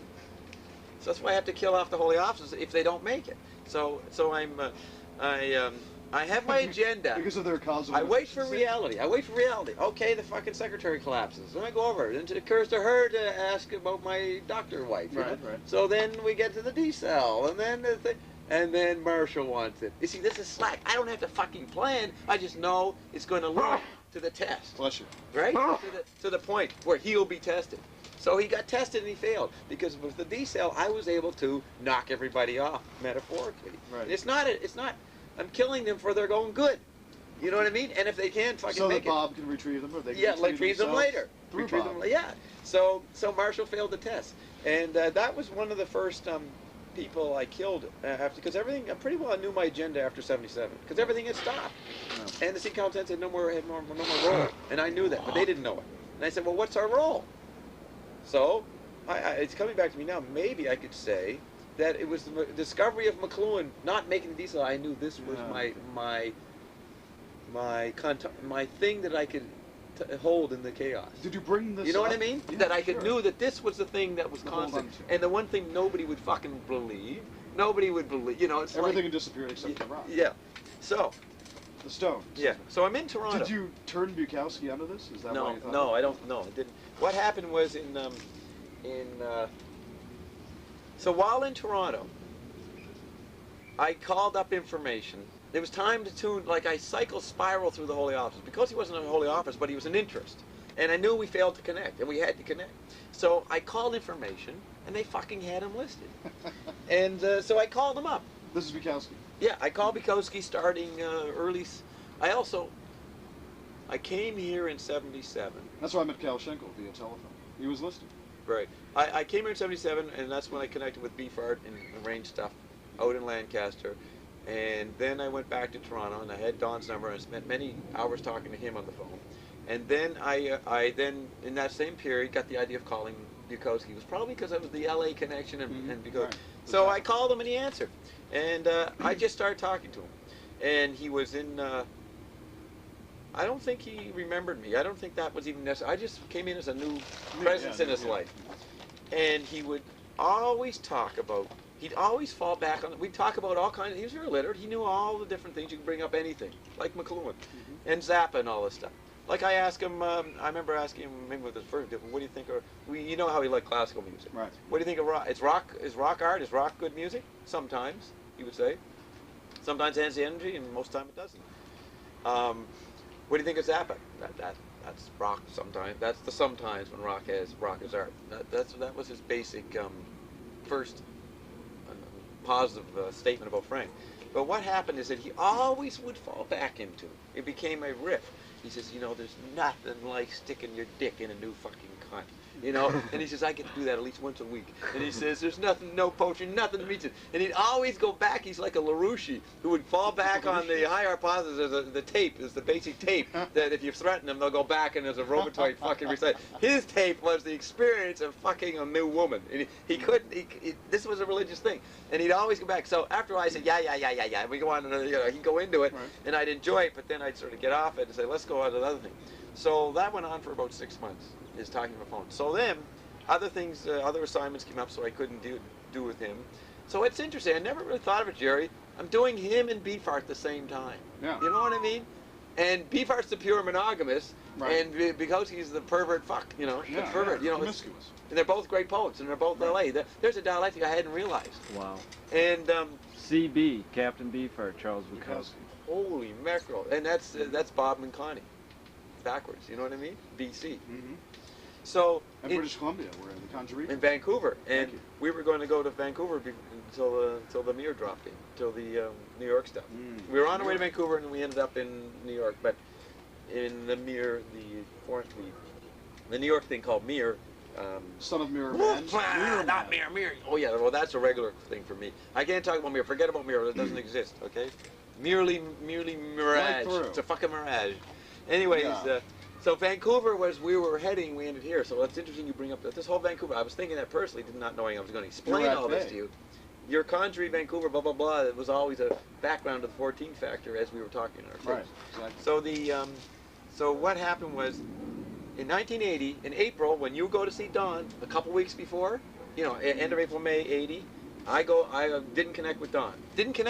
Now look, I didn't connect with Captain the CB, Right. but I went over to Bukowski's place, and I walked in and I knocked on Bukowski's door, the same place, and I remember all these Mexicans or whatever, immigrants up on the hotel looking at me, sort of really worried. Who's this stranger knocking on the? Mhm. They probably knew who lived there. DEA. Yeah, and DIA. yeah, NARC, whatever. they could be DIA. You know what I mean? Oh, of course, yeah. Fuck, there's Well, Bob. you're What aware the of fuck that. is Bob doing here? No, Yeah. hide Bukowski. Bob's mad. The Or whatever. Cubans. Yeah, you the know, Cubans. Cubello might have been among them. You know, There's your the whole BC. group, Yeah. Yeah. So all of a sudden, a voice comes out and says, "Who's that?" On the first floor of the hotel, and I said, "It's Bob." And he says, "Oh, this is Sam." And I go, "Sam, you know Bukowski?" And he says, "Yeah." And I said, "Well, is he here?" "No, he's not here. But well, how do you know him?" And I said, "When I used to call Bukowski in '78 and talk to him on the phone here, every now and then he'd go, 'No, Sam, I'm not. I'm on the phone. I'll be there in a minute.'" And that might be Sam with the showing scale flat top. Right. Oh, yeah. So Sam was always a guy that was in the background when I was talking to Bukowski that he referred to The at some hard, point. dark, hard rubber wheels. Right. Yeah. So I go, "You're the guy who, and you're the guy that you're Don. You're Don. You're Don. You're the captain's friend. You know." Yeah, it works. It is Don. And he goes, "Yeah." He says, "Yeah." So he knew I knew something on the inside. You know. So he says, "Come on in." So I went in. And we sat there for 2 hours, and I gave him a Bob experience. And he told me all about fucking Bukowski. You know what I mean? He says, "I wish fucking Bukowski was here for this." Because we were talking about all kinds. He was a literate guy. He was like Lionel, not as wretched as Lionel, but overweight, but a literate guy, overweight, jovial guy. And he seemed to be Bukowski's bodyguard or buddy or main connection to reality, because he realized I was a person that appreciated Bukowski and that he could be open with me. So he told me all these stories. I don't know if I can remember them all unless I go back and think, but he told me all about life with Bukowski here. But the main point that I remember was, he said, "We're moving." He said, this area was really a great area, wherever it was. I can't remember where it was unless I see the street name. He says, "This place was so great all these years." He says, "But now, there's too many junkies, too many heroin, and the place is going down. It's not safe. We're getting robbed all the time. The place to go now is Venice," he says. So that's where the Venice thing was. And so he said, "We're going to move to Venice." Now, unbeknownst to Bukowski, he was going to become famous the next couple of years through the French fucking guy. What's his name? Barbet Schroeder. Barbet? Yeah. Barbet. Sure, yeah. Who I didn't know was living was interacting Venice, with yeah, Bukowski go for it. right in Venice. That's probably, I never realized, that's probably what they meant. They were tuned into Venice because Barbette got them into it. Oh, you know yeah, what I mean? maybe, right. And that was all part of the thing. So we talked for a couple of hours, and he was hoping Bukowski would show up. and he Hollywood's a great novel. When Yeah. Barbet's getting the financing for the film, and he Right. handles himself to the desk at Yeah. who's those Israeli guys? Nahum Golis. The Coens or Cons or Yeah, and he, and he The has the gun, Golis, he's yeah. gonna go. Yeah, he's Yeah. gonna kill himself there in their office. yeah. And the so Who's the client? Who's the customer? Who's handling the money? yeah, and so Bukowski he never showed up that night, but Sam and I got more out of. I found out. Isn't it odd, though? I got fucking Bukowski's handler. His handler gave me a profile rundown on Bukowski on the neurolinguistic programming of Bukowski. Explained them all to me through his own personal stories. See, it's odd that Bob is later waiting for these people, and waiting for Godot is the. Yeah, I'm waiting for them. For Bobo. They're waiting for me. But you're really But waiting for them. I'm waiting for them, but that's what Beckett was trying to work. That's why it's such an amazing play, prophetic yet sort of fucked up, and it doesn't resolve because they No one does it they anymore, leave really. they leave out the Bob factor. You know what I mean? Exactly. Yeah, but the No girls in that. right. I'm waiting for them now. They don't have were the waiting sexual for warmth. me, and the test was would they go through the Bobo, you know, Right. and through this, and then if they did, they would be reappeared, and this could be a clue to what Bukowski didn't die in 93, which is 1993 is 22. Right. He died in the 23 zone, 10 and 94 is 13 to 23. So I don't know if Bukowski, he missed me, but I missed him that month and missed Beefheart the same month Yeah, with that's CB. interesting. So so because of that, I got so much out of from Sam that I felt I never did much with I didn't call Bukowski back. I'd absorbed whatever I wanted to get from it. You got it. And then the movies and stuff came out, and I just tracked it through there, and I read the interviews with him, kept a little file on, bought every book that he ever did, kept up on him. But I was moving into other areas of thinking that Bukowski wasn't relevant in. And so that's basically what, So Bob gets into poetry and then leaves it again. well, yeah, poetry, well, the mythic Did stage, the bankers call you back? We're talking about corporate poetry. Or... you know, the thing that Connie's involved in now, that could not have lasted from the late 70s till now without heavy solar banker involvement. I mean, they did a study in 1988, cost several $1 million on 25 people to prove how it works. They did a clinical study, and this was all underground. So you would be amazed at who was behind, who are the investors in what we're doing now, and they are who you're talking about, who you're asking me about. Yeah. But that can't be put on tape yet. You know, I can't talk about that yet. See, there's, you know, I can't tell everything. You have to process the first Bardos, you know what I mean? So I don't know what else, if since you're, tell me Bob's the something. ferryman, taking people over the river to either, kind of like the Thanatoids, dead people in Vineland. Yeah. Yeah, those guys, those The alien two guys. Cholo guys. Yeah, who take you in another- Pachugos. yeah. The two Pachugos Yeah. from Frank appearing, they take the narc across, right, and they Yeah. strip the bones out. Yeah. Take him on his final ride. That's great. Yeah. Pynchon really was tuning in on a good part of Bob, you know. But he made it so bland and simple and stupid. No, but that's because people didn't read anymore. Yeah, exactly. You know. And, you know, they say he's working on another eye. Did I ask about that?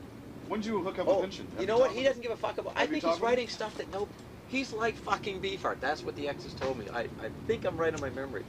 Writing over the telephone. He's writing stuff He's gonna all the write over the time. He telephone. doesn't give a fuck. He does it in fucking crayon or something. He writes out in hand, and he doesn't give a fuck about getting it published. He's like Beefheart. He's just doing it because he likes to do it. Maybe he's going to leave a Maybe on window shades. Take Yeah. the bags. I just tapped into to him with the Exes, and it just we didn't have much time. But I'll have to go back and explore more about Pynchon, and because the Pynchon is like Beefheart, you know, he's not making it for the public. Right. So he is writing, you know, and so he might have had his motives for doing it in that style because he knew people couldn't read anymore. And maybe that's the television. That's the whole thing. The television fucking Yeah, hijacking. the you know? tubal detox. Yeah, he's explaining why I'm writing like this because you fuckers have suffered under that. Did you want to talk about the other people, the other meetings that were in there? in here? Because I was intrigued In by here? that. In Oh, the, yeah. Let me explain the book as the end point. All right, or approximate end. This Apillion, right? If you look on the album, you'll see hand signals for the blind listed above the. Is he okay, Roger? You okay, Roger, or whacked out, or what? No, I'm just fine. You're not tired, or? No, I'm fine. Okay. Okay. So what you have here, page 5 to 47, is Secret Council 10 obscure, only archival, knowledgeable fucking quotes of McLuhan. You would never know these quotes. You'd never have access to them. You wouldn't have the articles. So 5 to 47, Bob is giving you the golden nuggets of McLuhan, okay? The golden apples. Yeah. And then from page, that's all on the right side. That's what I mean, 5 to 47 on the right side. On the left side from page 4, the beginning to 82, is unknown quotes, nuggets, golden, what'd you call them? Golden apples from LaRouche, all right? Going way back, this goes back, spans their career of writing. Now you take, every quote has a little lettering after it. You like lettering? So you look it up at the back in the index, and that shows you where the source is if you want to read the source documents. All right, so you got LaRouche goes all the way on the left side to page 82. McLuhan only goes on the right side to page 47, and then you move on the right side into William Irwin Thompson. Okay, the Dead, the Grateful Dead, 23, not necessarily 23, but the San Francisco vibe. The guy in Aquarian Conspiracy. So he goes up to 73 on the right. Okay, so we've done 2 on the right, McLuhan and Thompson on the right. LaRouche includes both of them because he goes all the way up to 82. The second guy on the left is Arthur Croker. Have you ever heard of Arthur Croker? No. He's an expert. He lives in Montreal. He's an expert on Baudrillard, Foucault, Lyotard, Barthes, all the postmodern guys that came out of France. Okay, the Frankfurt School derivatives. So you have on the left, after LaRouche, him from 84 to 106 on the left. Okay. So you got 4 archetypal schools. You got. The Exodus are a part of our future. Oh yeah. Just a minute. Just a part, though. That's great that you, because I don't get to talk about the Exodus too much with people, so it's funny. That's the first fucking word you see. The Exodus are part, and I've been telling you that all day. So on the left you got LaRouche and Croker. Right. On the right, McLuhan and Thompson. When Thompson ends on page 73, you then have on 75 the only one named Dobbs. Okay, like in Catch-22, he's named, and then he's the only one at the end of the Catch-22 characters who disappears. They can't account for where he went. Okay, and that's that. And there is no addendum in the back as to where these are from. Well, it kind of might say here.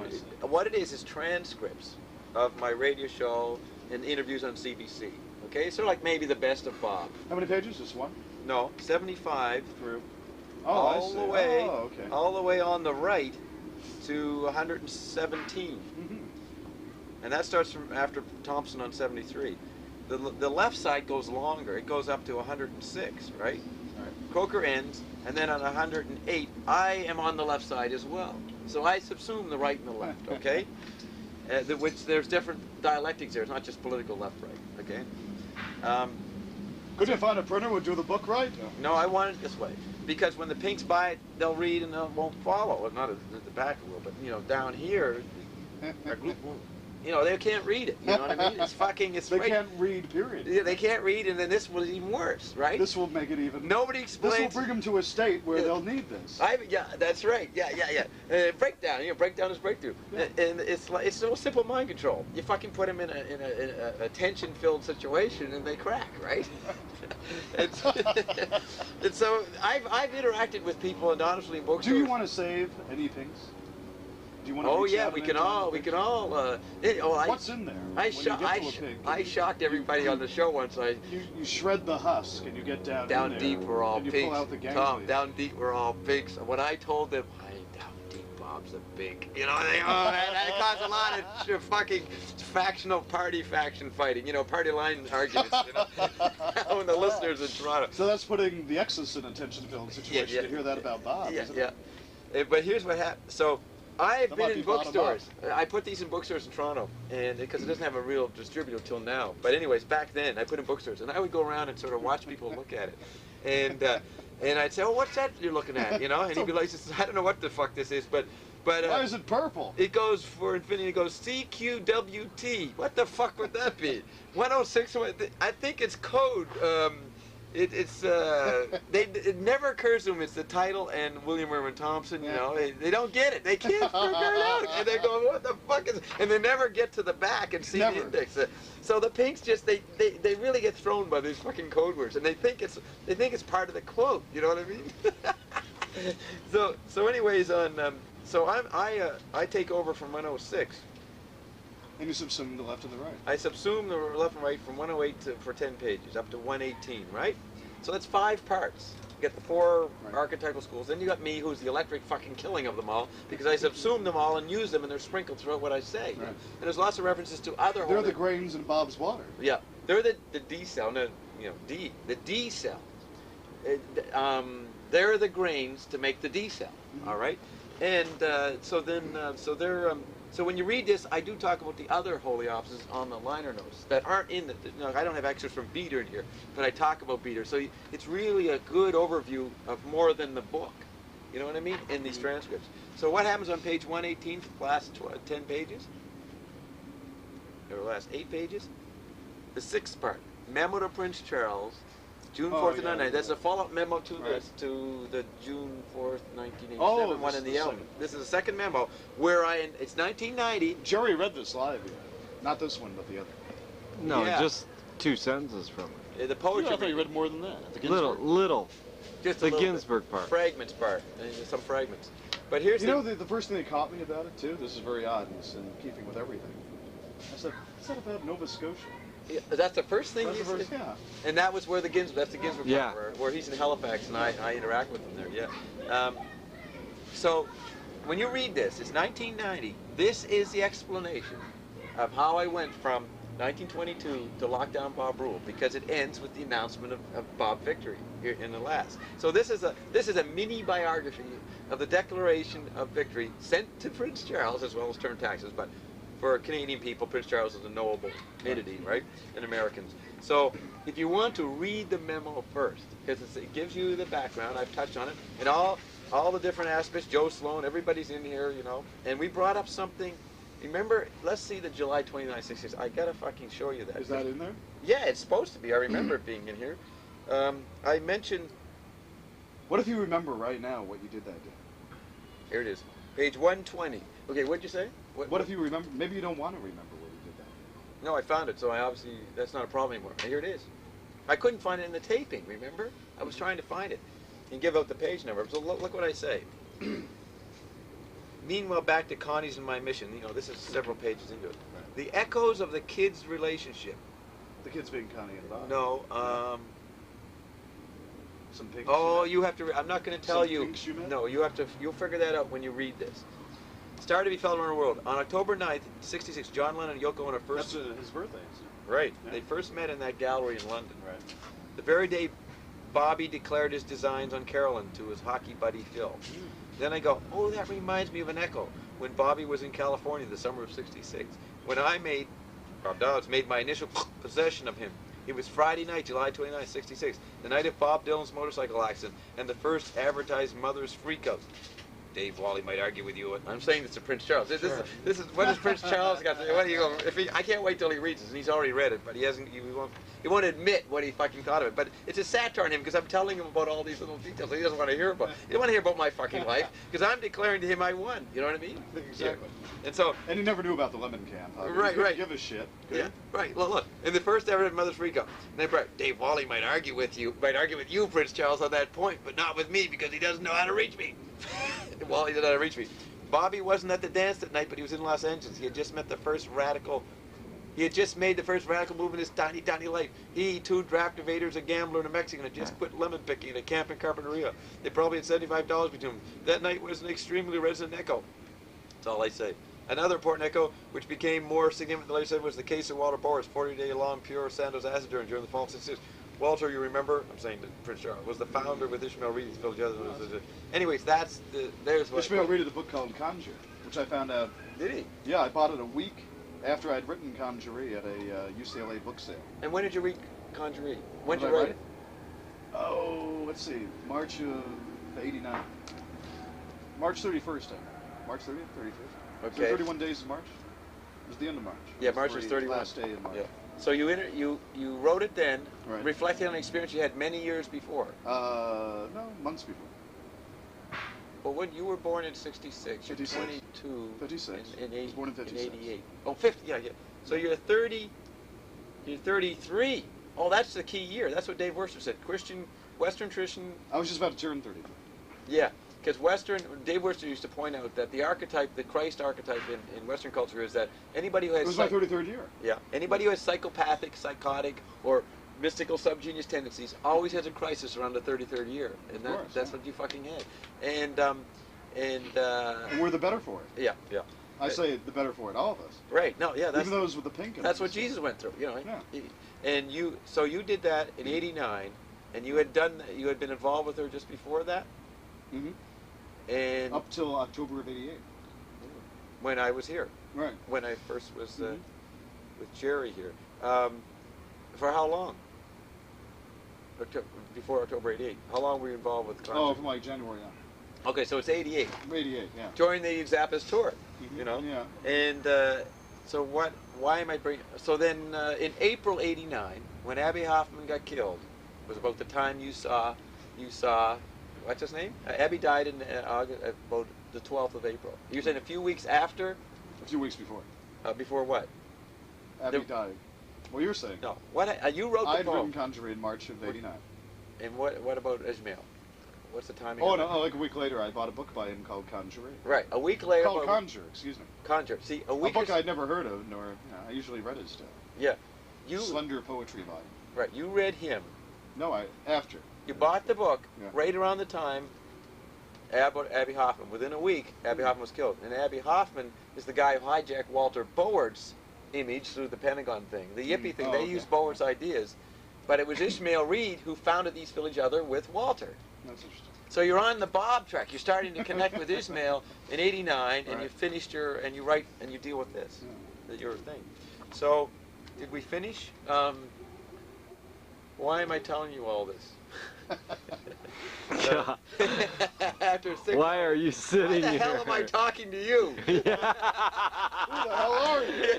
Here, do one Bob thing. wakes up, the fucking MK Ultra flips and boom.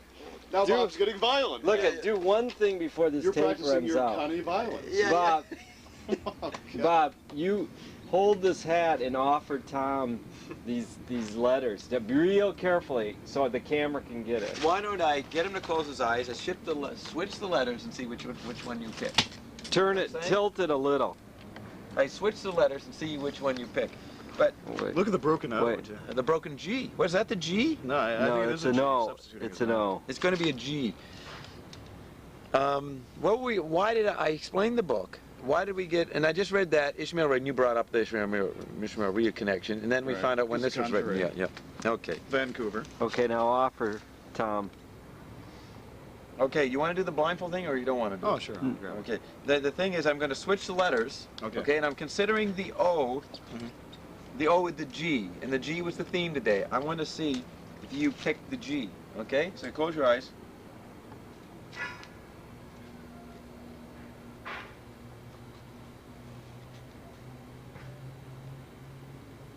So, I've Where the hell is the hat? I've repositioned letters, and how will you in the range from here to here? Wait, where? There's the hat. Okay, that's the. So you got like 1, 2, 3. You know, like. All right, they're here, somewhere in there. Those. You got to point. to Hand one. signals from the blind. Yeah, which is. Okay, so let me just. Why don't you just say it? Okay, you got the one on the left, the one on the I'm literally middle. touching the cookies right now. You got Zappa, Dylan, Garcia. Which one's the G? Just say the middle or the left or the right. Oh, okay. You can take a time to think. Well, this will make it more tactile if I actually consume it. Okay, you can. No, you can't touch I'll them. take the one in the middle. You're saying G is in the middle? And let him eat it now. Let him reach Well, for it. now I have to see it. And... Yeah. All right. You're right. Oh. I didn't shift them. Wow. And he figured out. Wow, I didn't open my eyes either at Yeah. any point during that experience. Wouldn't you? This is what Jerry wanted us to do. I just ate the story of O. G. A book Gee Bob whiz. supposedly wrote. Yeah. Gee whiz. Isn't it amazing? Yeah, it's Is it amazing. really? Is this poetry? It is. I Yeah. meet them all. Yeah, What the hell? yes, that's it. So we created some poetry. So there you are, Tom. Congratulations for surviving another day with me. No, it's wonderful. Surviving you always. Yeah. So Thanks, you Bill. know that's what you're going for next. So if I do, Oh, I know. absolutely, sure, you know. Supply and demand. Yeah. So it's all part of. I used to say, before in interviews, that if you help lock down Bob Rule, then you'll get the D-cell. You know what I mean? You got to put some input into this. I don't fucking need you guys. Wait, by the end of the second show, I'd become a tetrad manager. Yeah, I Right. pronounced it. Oh yeah, Okay. we moved on That's that. on tape. All right, that's good. So, Was this one of the fastest evolutions through the graduate studies? no, Subgenius Because Leo is an ego, you see. That's Is that what Bill you were? Garcia, yeah. You're an You ego. died instead of me because I had to meet you. Right. Oh, Yeah. that's It why was you a kept Leo emphasizing. substitution, You yeah. kept emphasizing the Leo. He's a Leo. Oh, absolutely. What was his birthday? August 1st. And August 16th. We did. That's Bukowski's yours. birthday Yeah, and mine. yeah. And Madonna. You have the same birthday as Bukowski, Mhm. and you know how Madonna was fascinated by Bukowski. Mhm. You know the story when she Mhm. visits him. Sure. So you really are, and you're a poet. And, you put on the poet stage, the old fucking ridiculous world of poetry. You put it on, you play that role, I'm killing it. and we have covered. I've almost completely destroyed all the new coffee house uprising. Right. This is what's amazing. Haven't I, Jerry? Part, I killed Congo Square. I mutated it, greenhouse. Now it's completely dead. well, part of the. And I've done that at other venues. I killed graffiti, didn't I? Pozone's next. No, really, this is really the meaning of this show is that Bob shows up to announce. I don't mean that in a violent sense. Marshall by said, any no. means. TV, I mean, Marshall said kill would in the kill best literature. possible sense. TV would kill literature, but poetry would last. Mhm. Now, this is the first time Bob Hmm. goes on TV, and he deals with poetry. Is this really? Yeah. Well, it's the first time you go on TV. Yeah, this is the first time. No one's ever seen me on TV. I mean, he and had you're a, actively dealing with a poem. yeah, and we're talking poetry Well, with the Marcus, LA, right, with the the only- greatest poet alive only- today. yeah. The greatest poet The today, world's not only alive, artist. not alive. Yeah. Greatest poet alive, the greatest poet in Today, LA, not alive. anyways. And we dealt with Bukowski, Beefheart, and Zappa, and all the Is poets. that on tape? Bob called me the greatest poet in LA? Yeah. He doesn't cover very many good poets, though, does it, Jerry? No, the point. You know why You you're the know greatest better than poet? me. You're the greatest poet, not based on anything you've written before. It's the fact that you showed up to do this thing. Knowing my body would be here. Yeah, you've made the In team. proximity to yours. Yeah, you made the team. That made you the greatest poet. See, the greatest musician will be the guy who shows up and deals with music. Woody Allen, the McLuhanite, as he said, 90% of life is just showing up. Yeah. Woody said that. Yeah. I remember that quote. I don't know if I thought 90% of life is just showing up. And you know that, right, Jerry? You Yeah. gotta do anything, you go through the Bob turmoil in the mind of doing it. You know, Yeah, that's open-mindedness. which Bob that You which show Bob up. am I going to be? Yeah. Then when you show up, it's already Oh, 90% so- of it's been done. Yeah, so what I wanted to say is that you get the unique point of Bob gets to talk about his Apillion for the first time, his poetic epic. Oh, I want to. Can we close this tape? Are we still rolling? Yeah. No. What just- is Manippi? Ooh, it's a... Okay, before... Jerry asked me in my interview, and I went, Jerry wanna asked ask- you? Yeah, I wanna ask- His interview of "Yeah, him? what did you say about Manippian in my interview?" Did I define it for you? No, you didn't even. I asked we you. just I went wouldn't right on ask by it. you. Yeah, Manippian's in fill in the blank here. Manippian satire. Tom, is the grass greener or is the refrigerator defrosted? Comment on that. Yeah. That's I don't know, good something right like there. Is that what I heard? What interview I saw you with? No. Oh, yeah. No, you saw haven't the seen beef ours. part. Ours is great anti-TV. What do you mean now? I saw No, I saw you do Jerry right there. You Right, sat he did behind me, it. but the Jerry beef- interviewed me for on my two own shows show. that you haven't seen. For those TV shows. That's when you took Yeah. over the show. And Right. he became the guest. Oh, yeah. He I don't know. hijacked my show. Yeah, I think you introduce him that way when he's interviewed there. That's the third show we did I that heard day. you say. I heard you There's introduce him 3 as shows. a hijacker. It must have been the second. No, I would never. I No, wouldn't there's 3 say shows. that about Jerry. but Tom, what it is, I've seen the beef art, and you did it right in front of that. Right, That, right. there's- Yes. I think in the beef art one, you introduced him. Dave Thompson's house, we did the beef heart. Yeah, and you introduce him as the guy who's hijacked your show. You probably didn't do it in that one. Oh, you've seen some of that one. Then. I've seen 2 shows. I think I said he's taken over my show. Yeah, would that be in the second? That must have been the second one with the Beefheart one where you said that. I don't know. What was the other one? Right here? Yeah. Yeah, I heard The you one say out that, so I knew he'd taken over. But you're describing what happened when he took over. I haven't heard those things. And he brought up Manipian satire, right? Jerry's a fucking robotoid in the sense that he knows nothing about what he's talking about. That's He's just great. fucking fat. He just says these words. It's wonderful. He says, and it was so funny watching. Jerry and I watched it very seriously. Is that true? Your interview with him, the 2 of them, but not the Beefheart one, but the one there. And Jerry's sitting there watching me fade, and he's very self-conscious. He's noticing me giggle at every fucking line. I said, well, that was said in February '89. It's like a fucking guy. He's like a broken Bob who's got all these broken quotes from Bob's shows. Sort of, you say something, he'll go, No, I go private citadel. Yeah, you went. That was new to you. You went something. I wanted to see that again. That part. Oh, you love it. You spun out. You went private citadel, or that's a new one or something, you know. But yeah, he sort of it just says these Bob words. You know what I mean? That's why he's sort of slow. He's sort of grinding out the script. It was kind of the questionnaire. Yeah. It was like I was being interviewed for a holy office or an invisible government. It was like a questionnaire. It was job it was an audition. It wasn't an interview. It was a series of questions, unrelated, totally unrelated. This is like a Scientology church, you know. I didn't want to look at any of them. He put the first. Bob meter on you. Says, "Okay, what's been exactly. And you're good. These are unfair questions. I never heard of these topics." You're saying, right?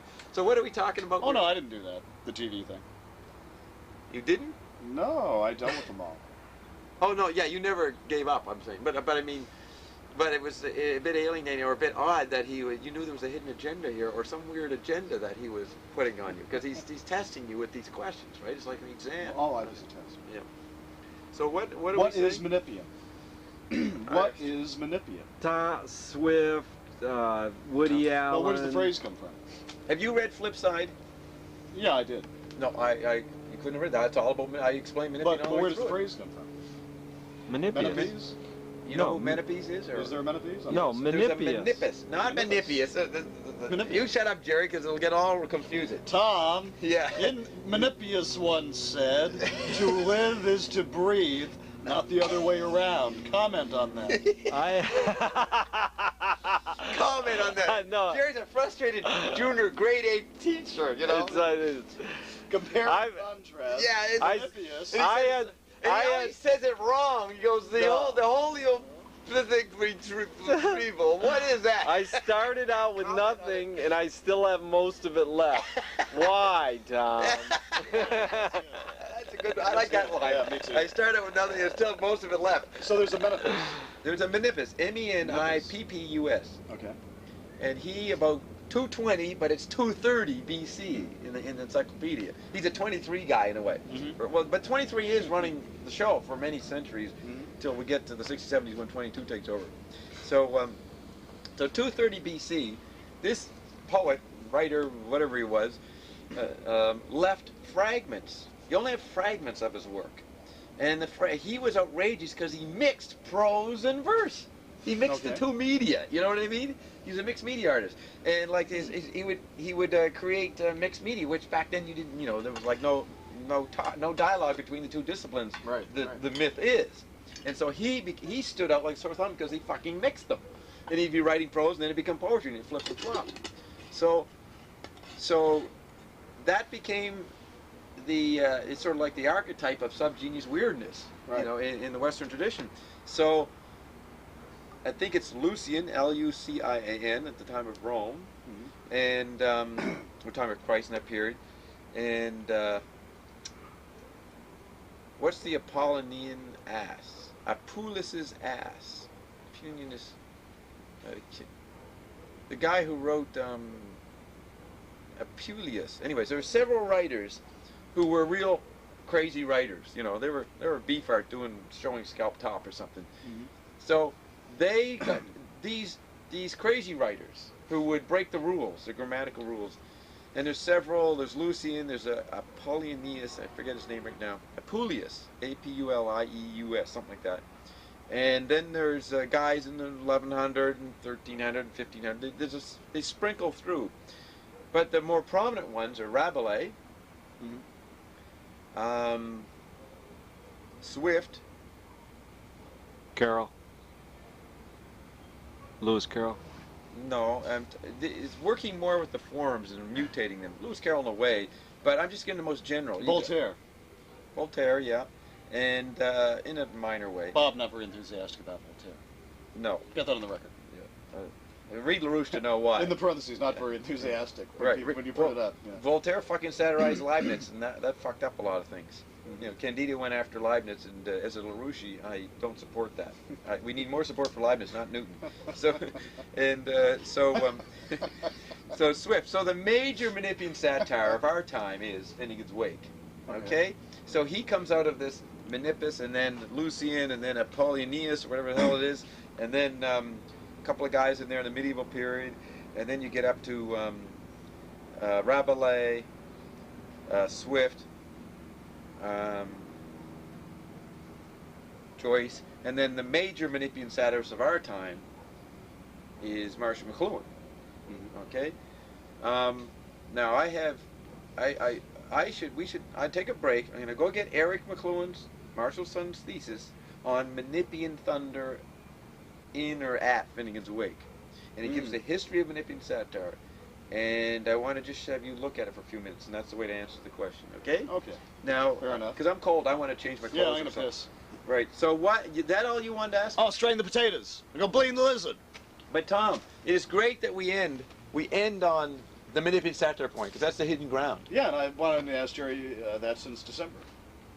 Right. He never You answered. can borrow the book sometime and read it. I got a whole chapter you can just take the Xerox chapter. Why?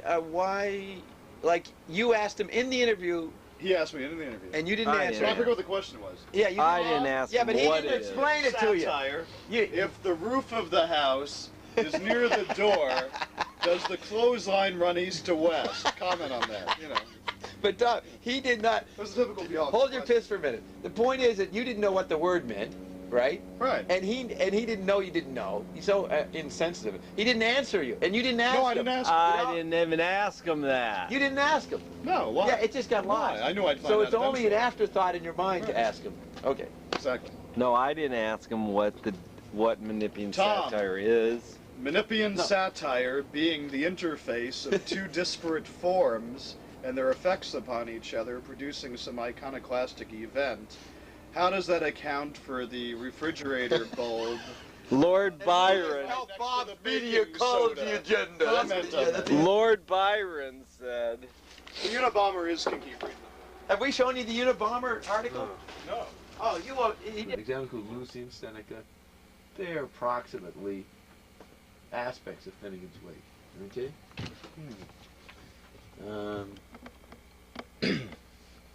Roger wants to go, and I got to show you guys something, so just keep that in mind. Yeah, I'll just try Oh, to okay, quickly see this word. It bugs me that I'm not clear on his name. Dialogues with the Dead. Anyways, get Jerry to Xerox this for you or something. These Oh wait, I think I saw him. Is it Greek? Apollonius? No. Okay, just scanning. Antisthenes. That's Gargantua. antithetical to me, so. Antithetical to you? What's that mean, antithetical to you? Anathema. What is? The name. Antisthenes. You don't like the name? No, just this joke. Just a joke. Oh, fake etymologies. Where's this guy? Yeah, Apollonius. I'm probably, he'll come up because, you know, he said.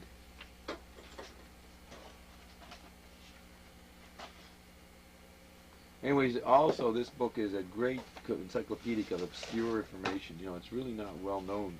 Nobody knows what Menippean satire is, generally. You know what I mean? Right. And so it's a really great history of sub-geniuses in a sense. Dialogues of the Dead. Okay, so I now know where to go next. Mirror of Madness. Mirror of Madness. So we go to the front. The history of this thing. So we got the electricity killed humanity in its various forms. Yeah. Yeah, When was that done? Right after the fourth show. Oh, let's look at the back. Hey, give me an yeah, Lucius Apuleius, the golden ass of Apuleius. Translator there of you Evergrade. Apuleius. That was who I was trying to think. So I was close. I was saying I just had Very to good. visualize And it. translated by Graves. Yeah. The white goddess thing again. Well, The you- Gaia, the jury, the whole thing. Right. And you talk about golden apples. There's the golden Yeah. ass. Okay, so that's a book any guy who claims he's working in the world of poetry has to deal with. That's what I turned. It made me This the was on greatest page poet. 69. Yeah. Page 69. Neil Armstrong lands on moon. Huh. And that was Reported by Concrete. And that was '69, and that was Marshall's birthday. Therefore, as I myself, thanks to my Wait a vanity... minute, you're joking. There's no. Therefore, as I myself, thanks to my vanity, was eager to hand something down to posterity that I might not be the only one excluded from the privileges of poetic license. And as I had nothing true to tell, the pink within, seeking form. Yeah. Not having had any adventures of significance, I took to lying. But my lying is far more honest than theirs, for though I tell the truth in nothing else, I shall at least be truthful in saying that I am a liar. Recalling the Fialkism. And What do you many do for a people living, accuse me Jerry? of that. I'm an artist. Con. Many people accuse me of this. I think I can escape the censure of the world by my own admission that I am not telling a word of truth. Be it understood, then, that I am writing about things which I have neither seen nor had to do with, nor learned from others, which in fact do not exist at all, and in the nature of things cannot exist. That really resonates. Therefore, my readers should on no account believe in them. That's the whole disappeared in essence. The crux isn't of the it? biscuit. Yeah. So we end on that. So you'll now turn to page 69 in the future, right? Oh, yeah, absolutely. You've taken on the tradition. I used to turn to the last page in every book and read it. No, In 77, I started doing that.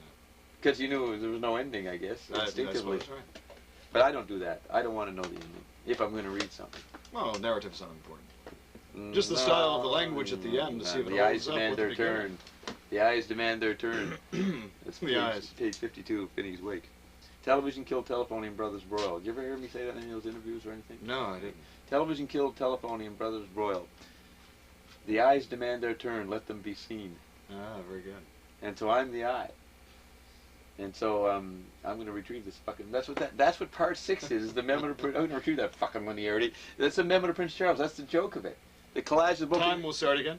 Yeah, you've got Bob and Connie giving you this little story, memo to Prince Charles, telling you there was sequence during all this period. The trains will run on time again. Yeah. You have it from Bob. And that comes from Mussolini, who came in 1922. You know. The train thing. Remember Yeah. Beefheart referring to Zappa as a switchman with Yeah. Parkinson's disease? Yeah. During the making of Trout Mask. Yeah. What were you going to show us, Jerry? Yeah. Oh, these are some of the notes. That was great how we stacked the thing with books and we never alluded to anything. Here's a book that's very helpful in understanding Look at here. It's real being simple. sleepless in Seattle. Let me show you this, Tom. I'll show it to you. Okay. This was what I told you earlier. For Bob shows, please use additional clues. Very strong example and show one use a tiny clip of everything's disappeared and a tiny clip of Bob air guitar. Others show use bits experimental, blah blah blah. A very small dosage. Mainly use the 5 signs superimposed. But all sparingly. That's just my suggestion. 2 additional titles. I'd love produced or directed. Whatever you want to put. If you could. Oh Or God, I think I said coordinator. Studio 13 by accident. That's all right. You can. We could loop over Okay. Women on Fire. Next, please don't use your opening title with the cars. No, we have 2 babies getting it on. No, use Bob air guitaring or something. Use some of this other shit. Or the hat. You haven't seen The hat, you're not getting. You haven't the even hat. seen the shows you delivered, unfortunately. Right, but look at here. Let me finish. Okay, music by Black Shoe Polish. I'm giving you the audio tape. Bob's Wardrobe by Dumpsterware. That's important. Additional footage by Jerry Tiffany. Here's the credit, and if you don't want to put the self-addressed, then just put phone number. Okay. This is the most important. And try to avoid spoof titles like Project Coordinated March. Because the people who will see this eventually might be McLuhan people and stuff. So whatever. That's just my suggestion. We only do that for These are all 2 or 3 suggestions. shows. Right, but these are all suggestions you don't have. You can ignore them. You know, you can do what you want. I'm not trying to say what to do. Here's the tape. Opening music suggestions. Music provided on chrome high bias tape, which I'm giving you in title. Use Kyle singing verse, which is the opening clip of the tape. one little clip, and it's only about 10 or 20 seconds because you don't need more than that. Then use the instrumental on the second show, and then go back to Kyle and another, and then use the instrumental. But there's at the end of the song where we go, "Give my funk a B-funk," don't use that verse. Oh, okay. That's just one verse because it's copyrighted by George Clinton. okay. It's not worth it. There's so much more to use. So here's these 3 pages. Here's the 3 tapes, and here, Roger, so you know. Guidelines. This is the pages I'm. Wait, who's handling the money though? 9. 9. Tape 9. We never did that. Tape 9 is the insert material. No, look at tape 9 is Bob and Mark, which you guys don't need. At the very end is Bob air guitar, Cool. Nelson call, and then Bob and Tom entrance. Fine. Okay, tape 10 is shows 1 and 2 not complete. Right. Tape 11 is 3 and 4 complete. Oh, that